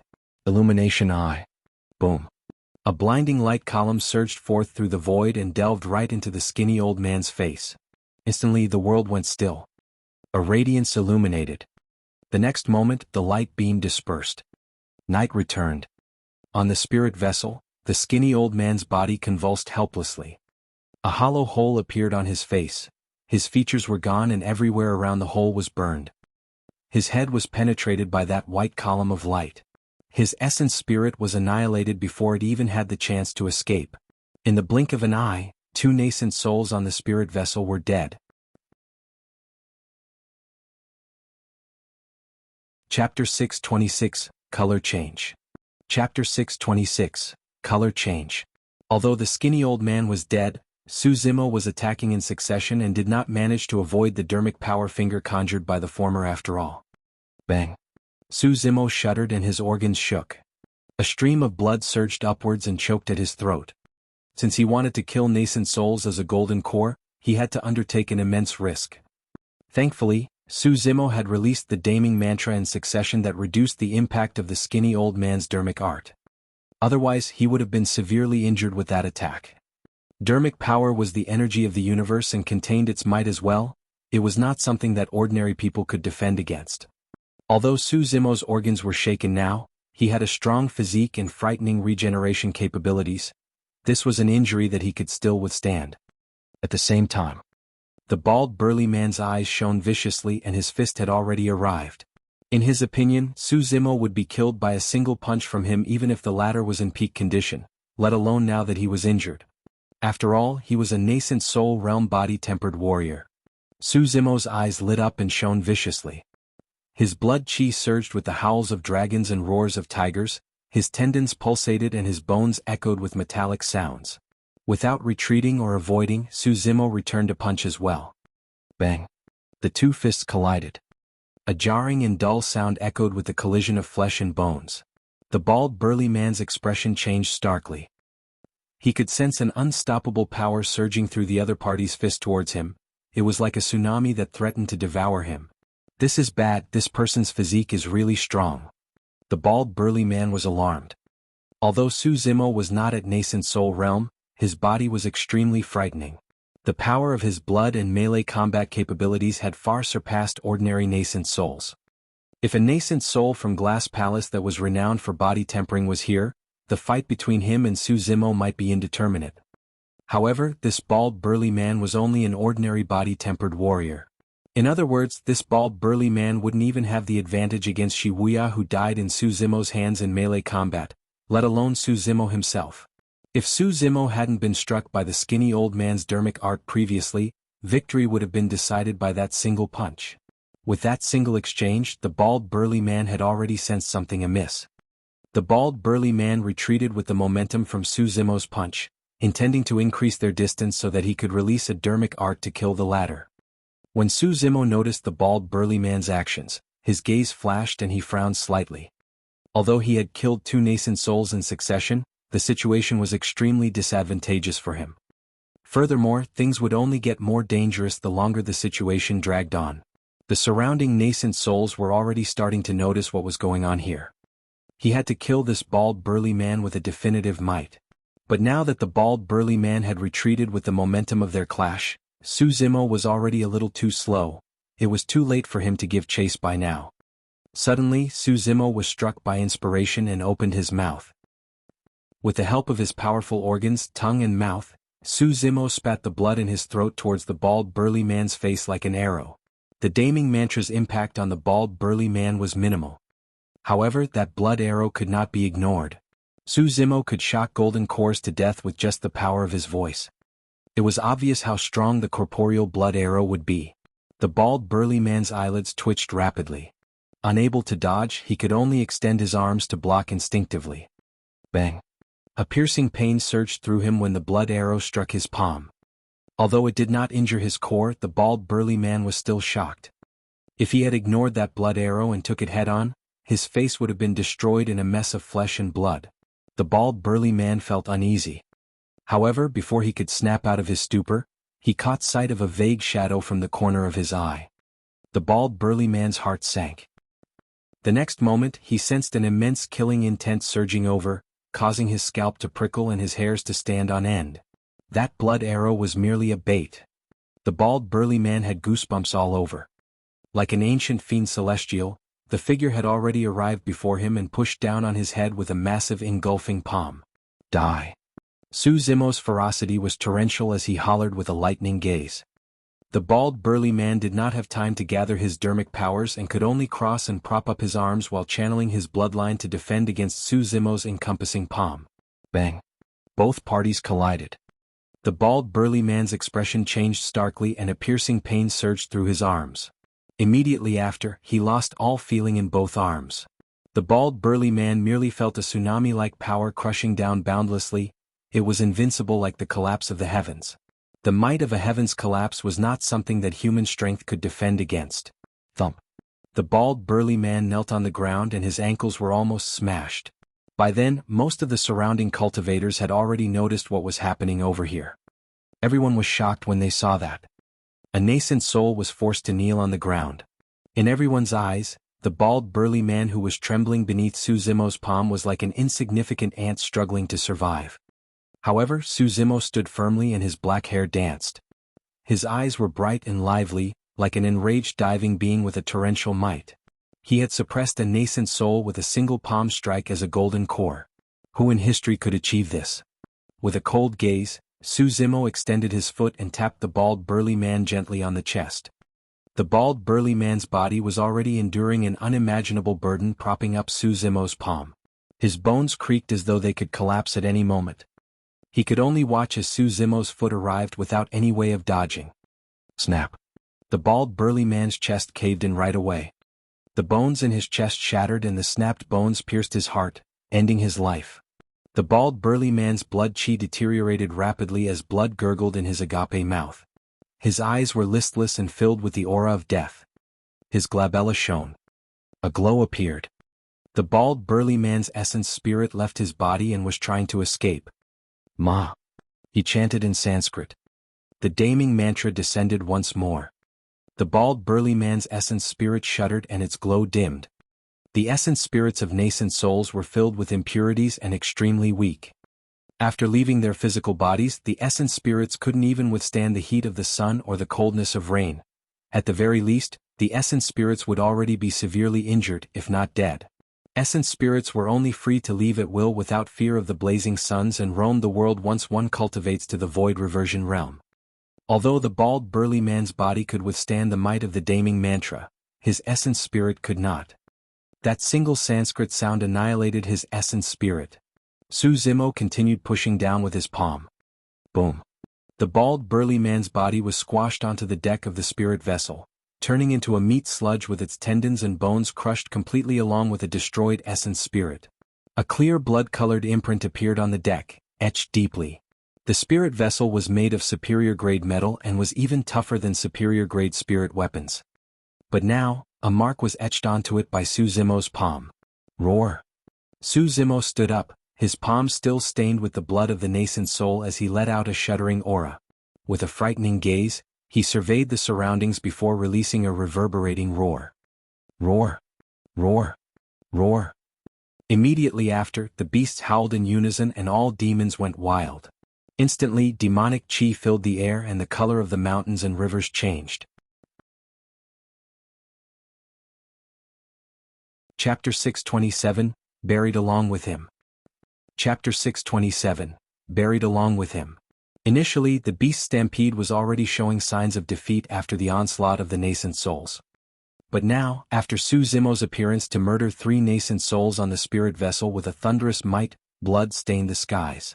The torrential ferocity brought forth a massive boost to the morale of the demons. Countless demons howled within the endless valley. The nearly defeated beast stampede gathered once again into a series of currents that charged towards the allied army. Fresh blood and massacres filled the entire place. The reason why the demon beasts of Tsanglang Mountain Range were so united wasn't merely out of fear towards Su Zimo's strength. More than that, it was because the flesh of cultivators was a great tonic for them. There were millions of cultivators in the Allied army. By now, corpses were strewn all over the place and there were rivers of blood. With that massive amount of life force essence, there was bound to be a biological change.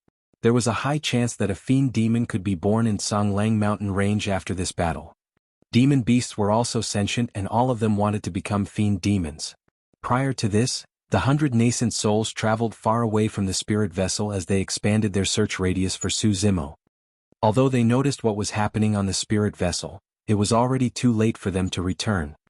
The 3 nascent souls had died way too quickly. The entire process took less than 5 breaths. Why you are? The Prince of Great Xia seemed to have recognized something as he pointed at Su Zimo, shivering with fear in his eyes. You look like Su Zimo. You are Su Zimo. The Prince of Great Xia shrieked and the fat on his face shook. Back then, the 3 dynasties sent their armies to the Great Qian ruins and the Prince of Great Xia was one of those lucky enough to witness that earth-shaking battle.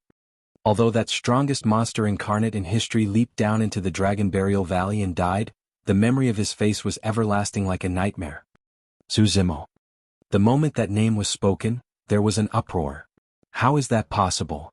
Didn't he leap down Dragon Burial Valley right in front of everyone? Wasn't his golden core destroyed and his inner core torn? Hasn't he already died? It really looks like him. Back then I saw him from afar as well. That monster incarnate is not dead. The 100 nascent souls revealed uneasy looks of shock. Golden cores were not the only ones who died in the Paragon battle 20 years ago. At that time, even nascent souls that appeared were annihilated, burned to death without any corpses remaining by a blaze of flames. Even their essence spirits were destroyed. It was a tragic battle that was rare in history. Nobody expected that this man who was thought to be dead would stand before them alive and well. All the nascent souls looked at Su Zimo and none of them could sense any spirit energy fluctuation. Someone said coldly with an icy glare, well, it seems like you've turned into a demon completely. Since you're not a human, you're our common enemy. Against the threat of the nascent soul, Su Zimo was fearless as he turned to look at the 3 princes shivering on the deck. The 3 princes shuddered. The Prince of Great Xia was in an even more pathetic state as his pants were wet with a stench, his pee and shit had already flowed uncontrollably. Su Zimo, you will definitely die today if you dare to hurt the princes. A nascent soul hollered. The nascent souls sped over in an encirclement. However, the 3 princes were on the spirit vessel and nobody dared to attack recklessly. The Prince of Great Yu was no longer as intimidating as before. He was extremely frightful as he asked with a quivering voice, Su Zimo, we've got no grudge with you. Why are you doing this? No grudge. Su Zimo laughed and pointed to the land beneath him asking, do you know where this is? This is the Tsanglang Mountain Range, the Prince of Great Xia replied hurriedly, afraid that he would die if he took his time. Wrong?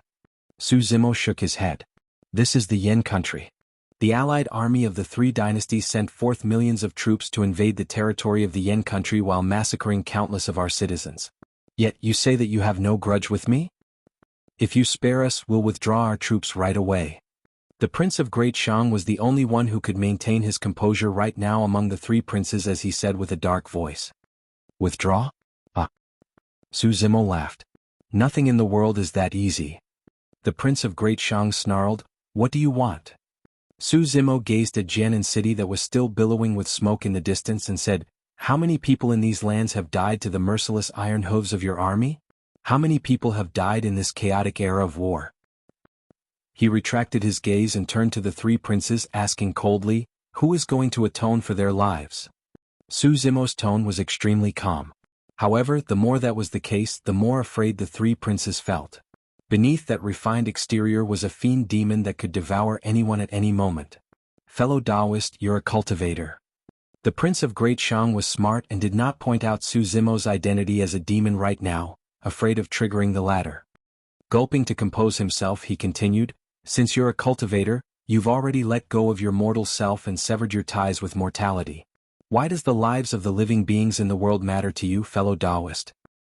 In other words, how many people can survive from the flames of war in the North region? Are you going to interfere in everything, fellow Taoist? Are you going to save everyone? You're not wrong. Su Zimo nodded. When he heard that, the Prince of Great Shang felt relieved. The princes of Great Xia and Great Yu were so emotional that they nearly cried. However, suddenly Su Zimo changed the topic and remarked indifferently, I'm very sad and angry because my brother is dead, therefore I want to kill. I want you to be buried along with him. The moment he said that, the three princes felt chills run down their spines as though they had just fallen into a cesspool of cold water. That was a reason that seemed simple and absurd. Yet no one could refute it. Su Zimo. The Prince of Great Shang felt an immense threat and could not help but shout, there are 100 nascent souls here and your presence has already been exposed. If you hurt us, you won't be able to escape as well. Although the Prince of Great Shang was calm and tried to use both hard and soft tactics, he had not realized that he was dealing with someone so terrifying. This was a person that was decisive to kill without reservations. This was a person whose guts would shock nascent souls. Is that so? Su Zimo smirked. I'm going to give that a shot. Boom. With a ferocious gaze, he stomped his feet fiercely on the deck, letting off a reverberating boom. The spirit vessel shook violently. On the deck, a crack could be seen clearly extending endlessly from where Su Zimo stood. It was extremely fast and dense. Boom. It was yet another deafening sound. Su Zimo stomped once more. The spirit vessel exploded into different parts. The massive spirit vessel was stomped apart by Su Zimo's foot. Su Zimo fell rapidly and waved his sleeves, causing countless debris before him to shoot towards the three princes in a flurry. Poof, poof, poof. Blood mist spewed from the three princes, riddling them with holes and ending their lives. They were already dead before they landed on the ground. The princes of the three dynasties are dead and this place shall be your resting ground. Su Zimo's voice spread through the entire forest in a chilling manner.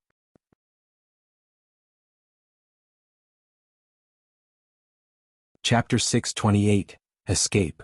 Chapter 628, Escape. Bastard, you're courting death. Many nascent souls shouted at the same time and attacked one after another. Dermic power filled the skies as multiple dermic arts collided to create a deafening bang. Dermic weapons descended.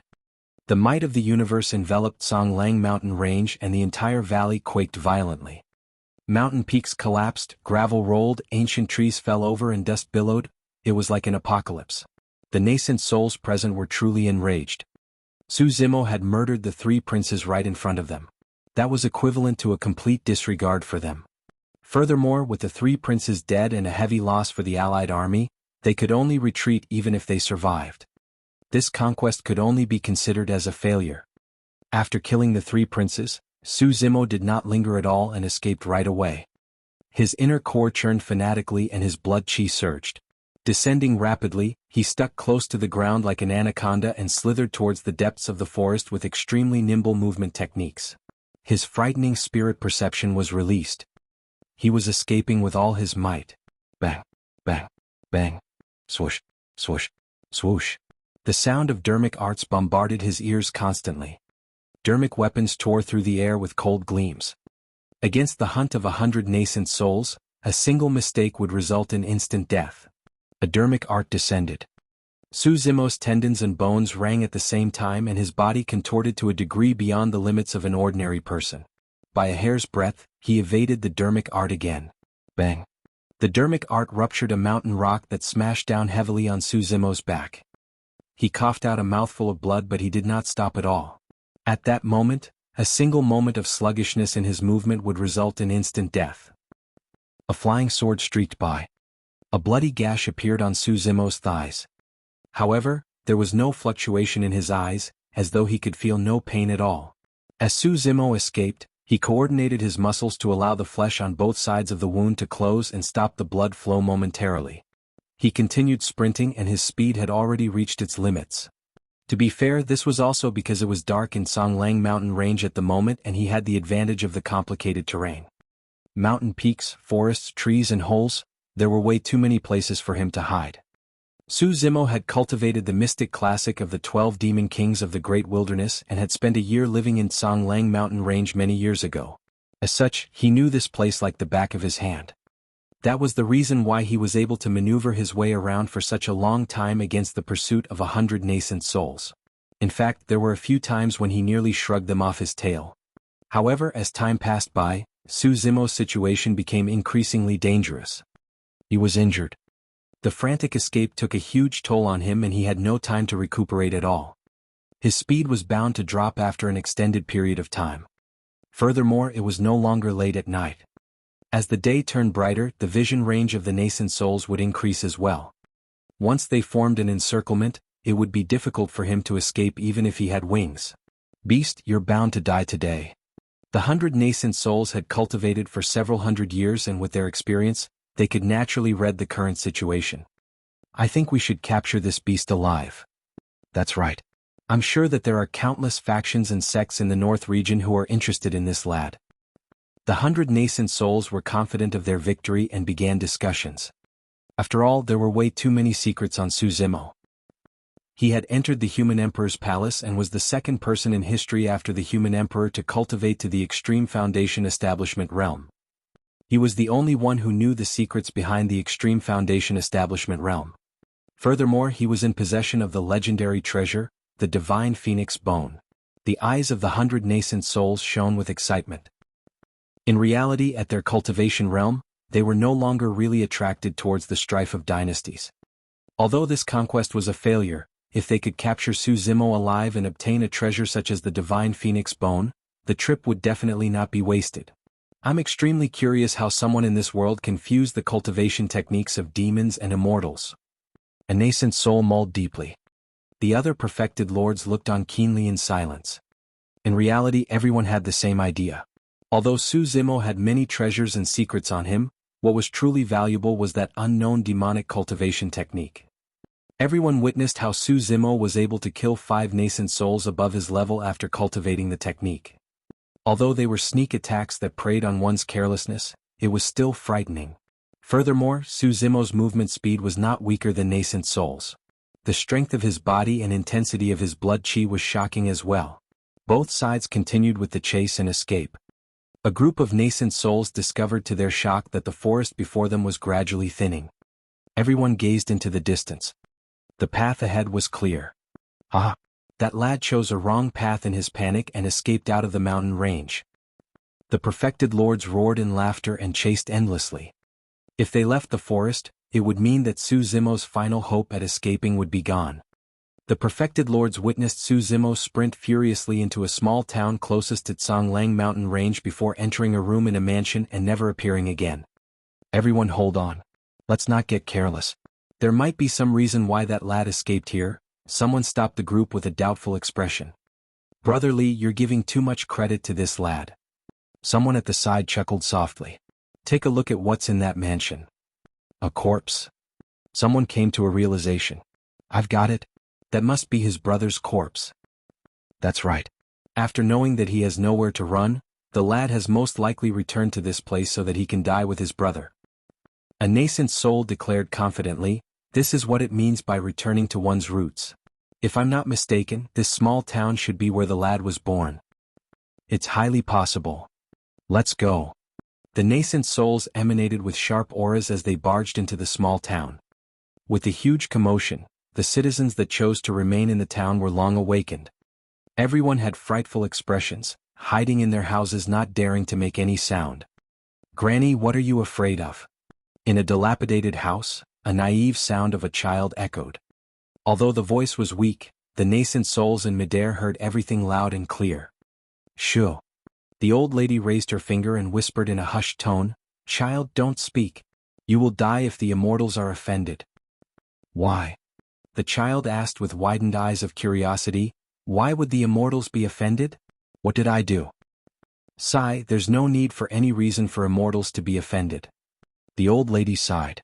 Dozens of years ago, there was a scholar in this town who was nearly burned to death in flames because he did not kneel down to the immortals.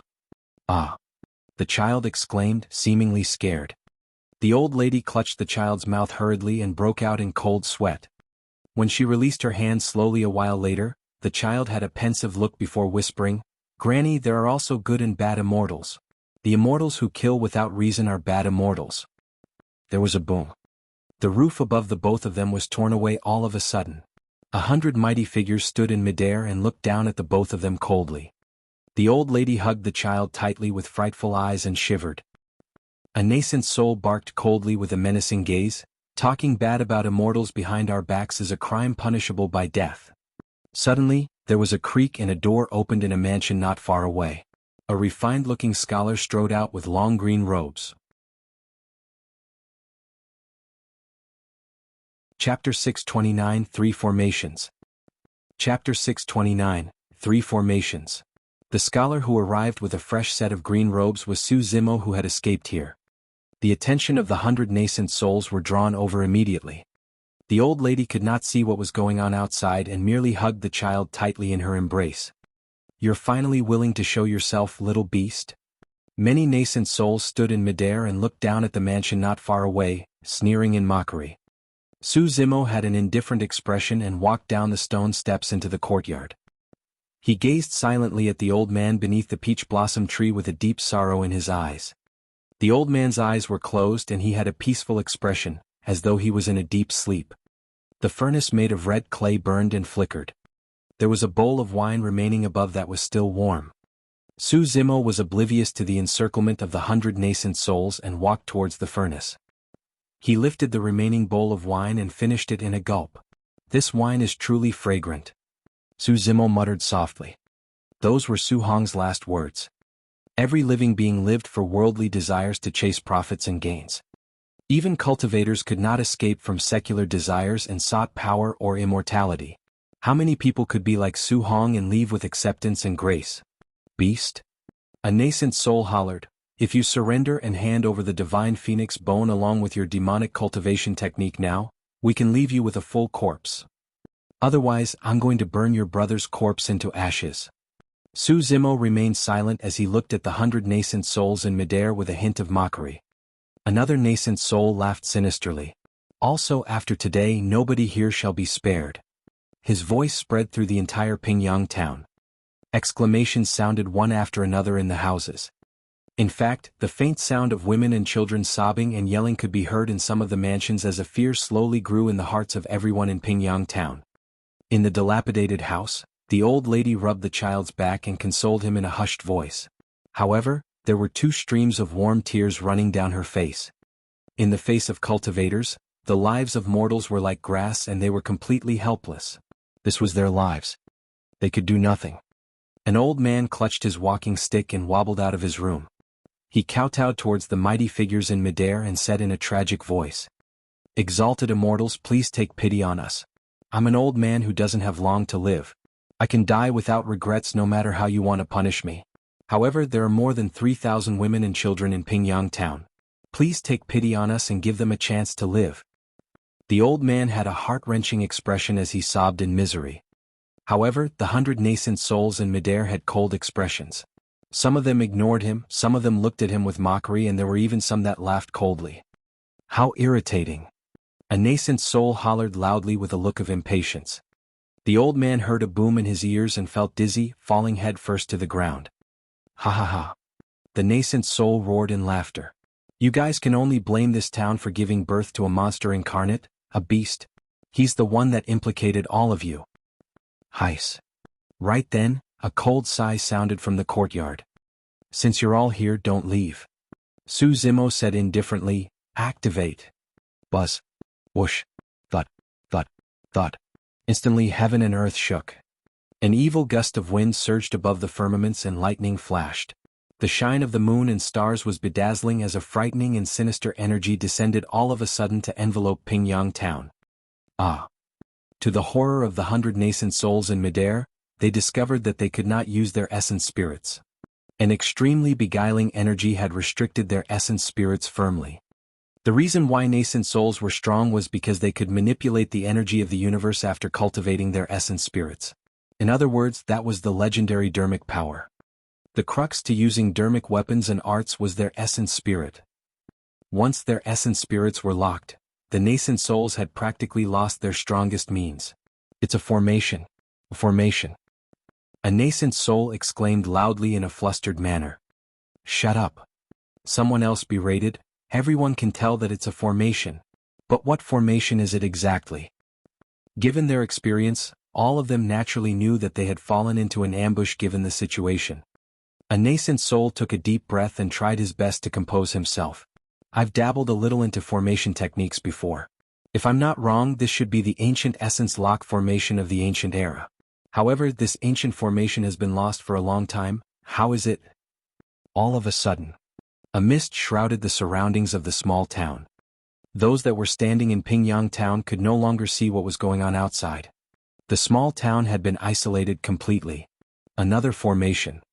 This should be a trap formation to prevent us from escaping. What? The gall of him. What is he trying to do? Even with our essence spirits locked, we can still make use of spirit energy. Our combined force isn't something he can deal with single-handedly. Before his words were finished, a bedazzling glow burst forth from Pingyang town and a series of light barriers shone with mysterious emblems etched on them. Ah! A third formation. This is bad. Even my spirit energy has been locked.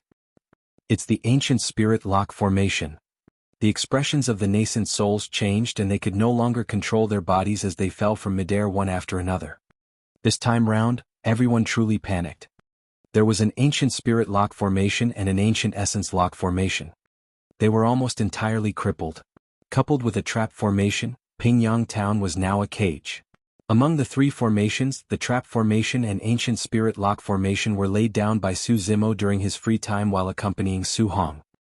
Given his cultivation realm, he could not comprehend the ancient essence lock formation nor could he set it up yet.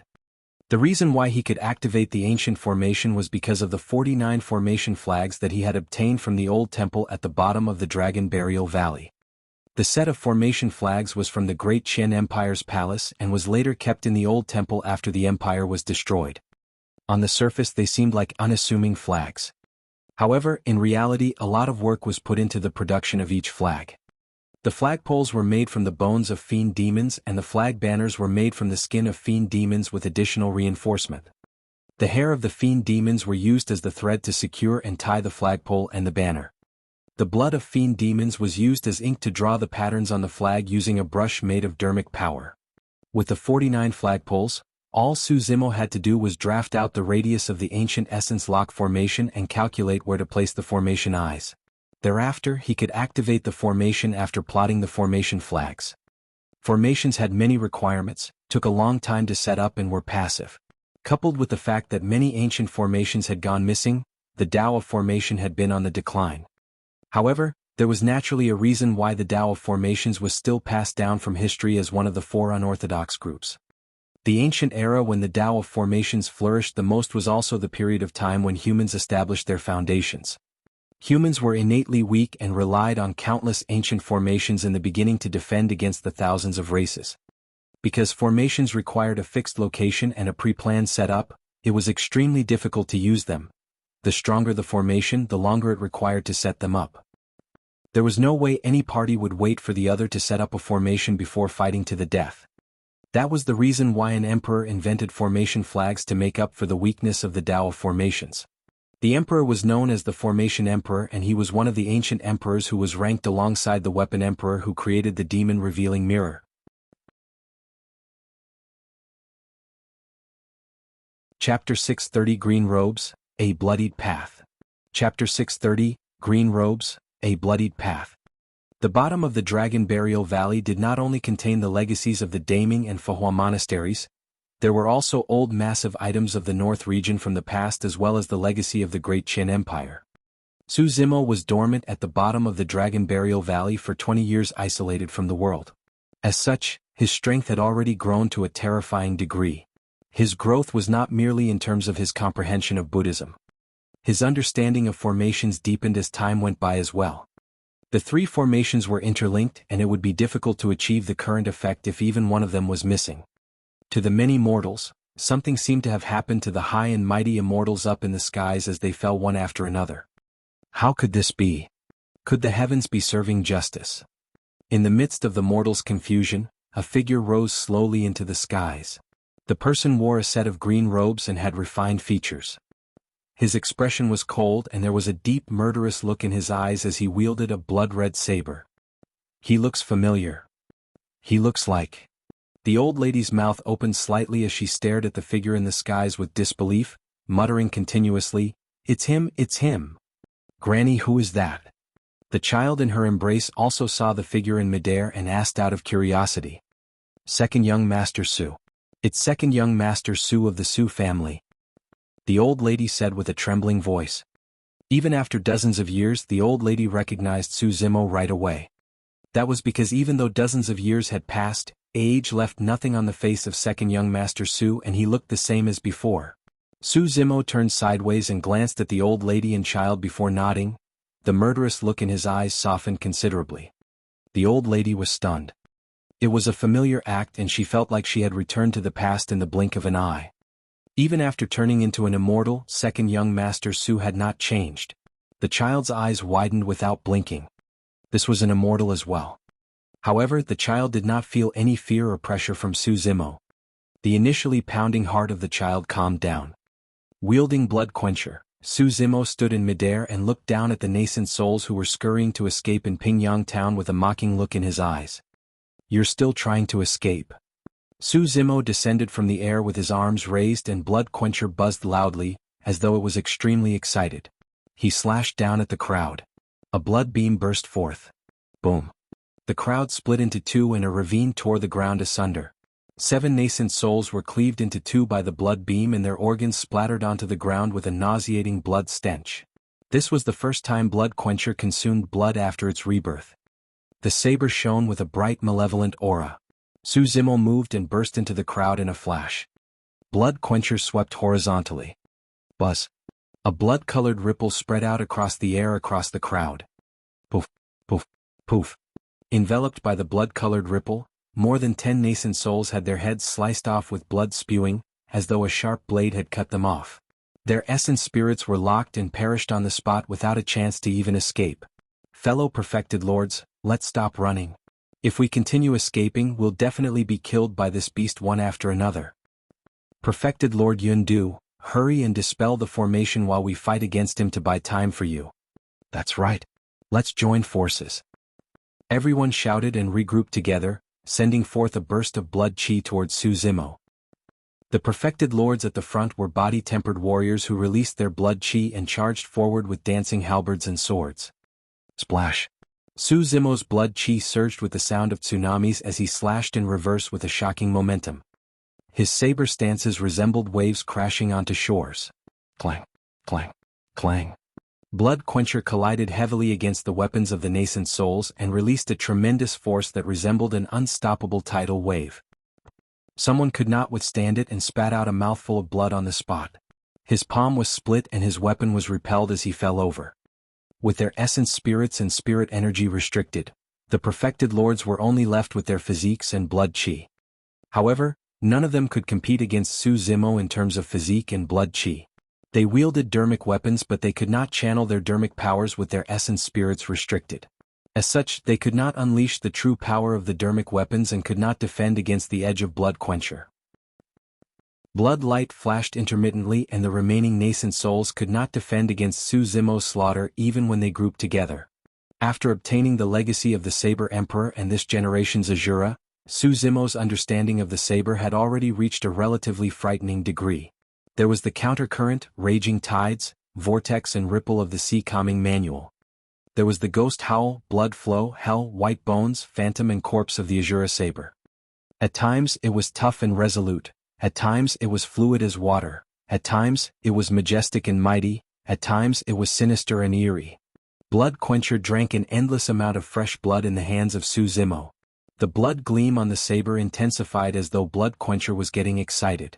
In the town, some mortals who were slightly more daring could not hold back their curiosity and opened a small gap in their doors to peek outside. Because of that, they caught sight of a scene that they would not forget for their entire lives. The immortal that was initially high and mighty and declared that he was going to leave no survivors in Pingyang Town was now scurrying to escape in a pathetic manner without the grace of an immortal at all. A green-robed man wielded a blood-colored saber and strolled slowly along the long street, leaving corpses in his wake. Everywhere he passed, rivers of blood would be formed. It was a complete massacre. Immortals were killed. Against Su Zimo, the nascent souls with their essence spirits and spirit energies restricted were like fishes on a chopping block. The skies were turning brighter. At the borders of Pingyang Town, Perfected Lord Yundu focused wholeheartedly on dispelling the formation with sweat pouring down his forehead. The ancient spirit and essence lock formations were extremely complicated, and even with his capabilities, it was difficult to dispel them in a short period of time. Thankfully, the trap formation that caused the fog was not too difficult. When he heard the tragic shrieks behind him, Perfected Lord Yundu was even more panicked. However, he did not turn back to look. He could not afford to get distracted. Their only shot at survival was if he could dispel the trap formation as quickly as possible. Time slowly passed. A long time later, the fog dispersed. Perfected Lord Yundu heaved a sigh of relief and fell on his buttocks to the ground. His back was already drenched in sweat. A sliver of sunlight shone from the horizons and filled the small town, making it seem tranquil and peaceful. Suddenly, Perfected Lord Yundu sensed something amiss. It was way too quiet. Unknowingly, the cries, shrieks and pleads for mercy behind him had vanished. Pitter-patter. Footsteps sounded. It was as though the person approaching was stepping on stone slabs covered in a sticky liquid. The footsteps came to a stop behind him. He felt a chill run down his spine. Perfected Lord Yundu did not dare to turn back. A blood-colored saber slowly made its way beneath his throat with a thick blood stench. The edge of the saber was extremely chilling. "You're the last one."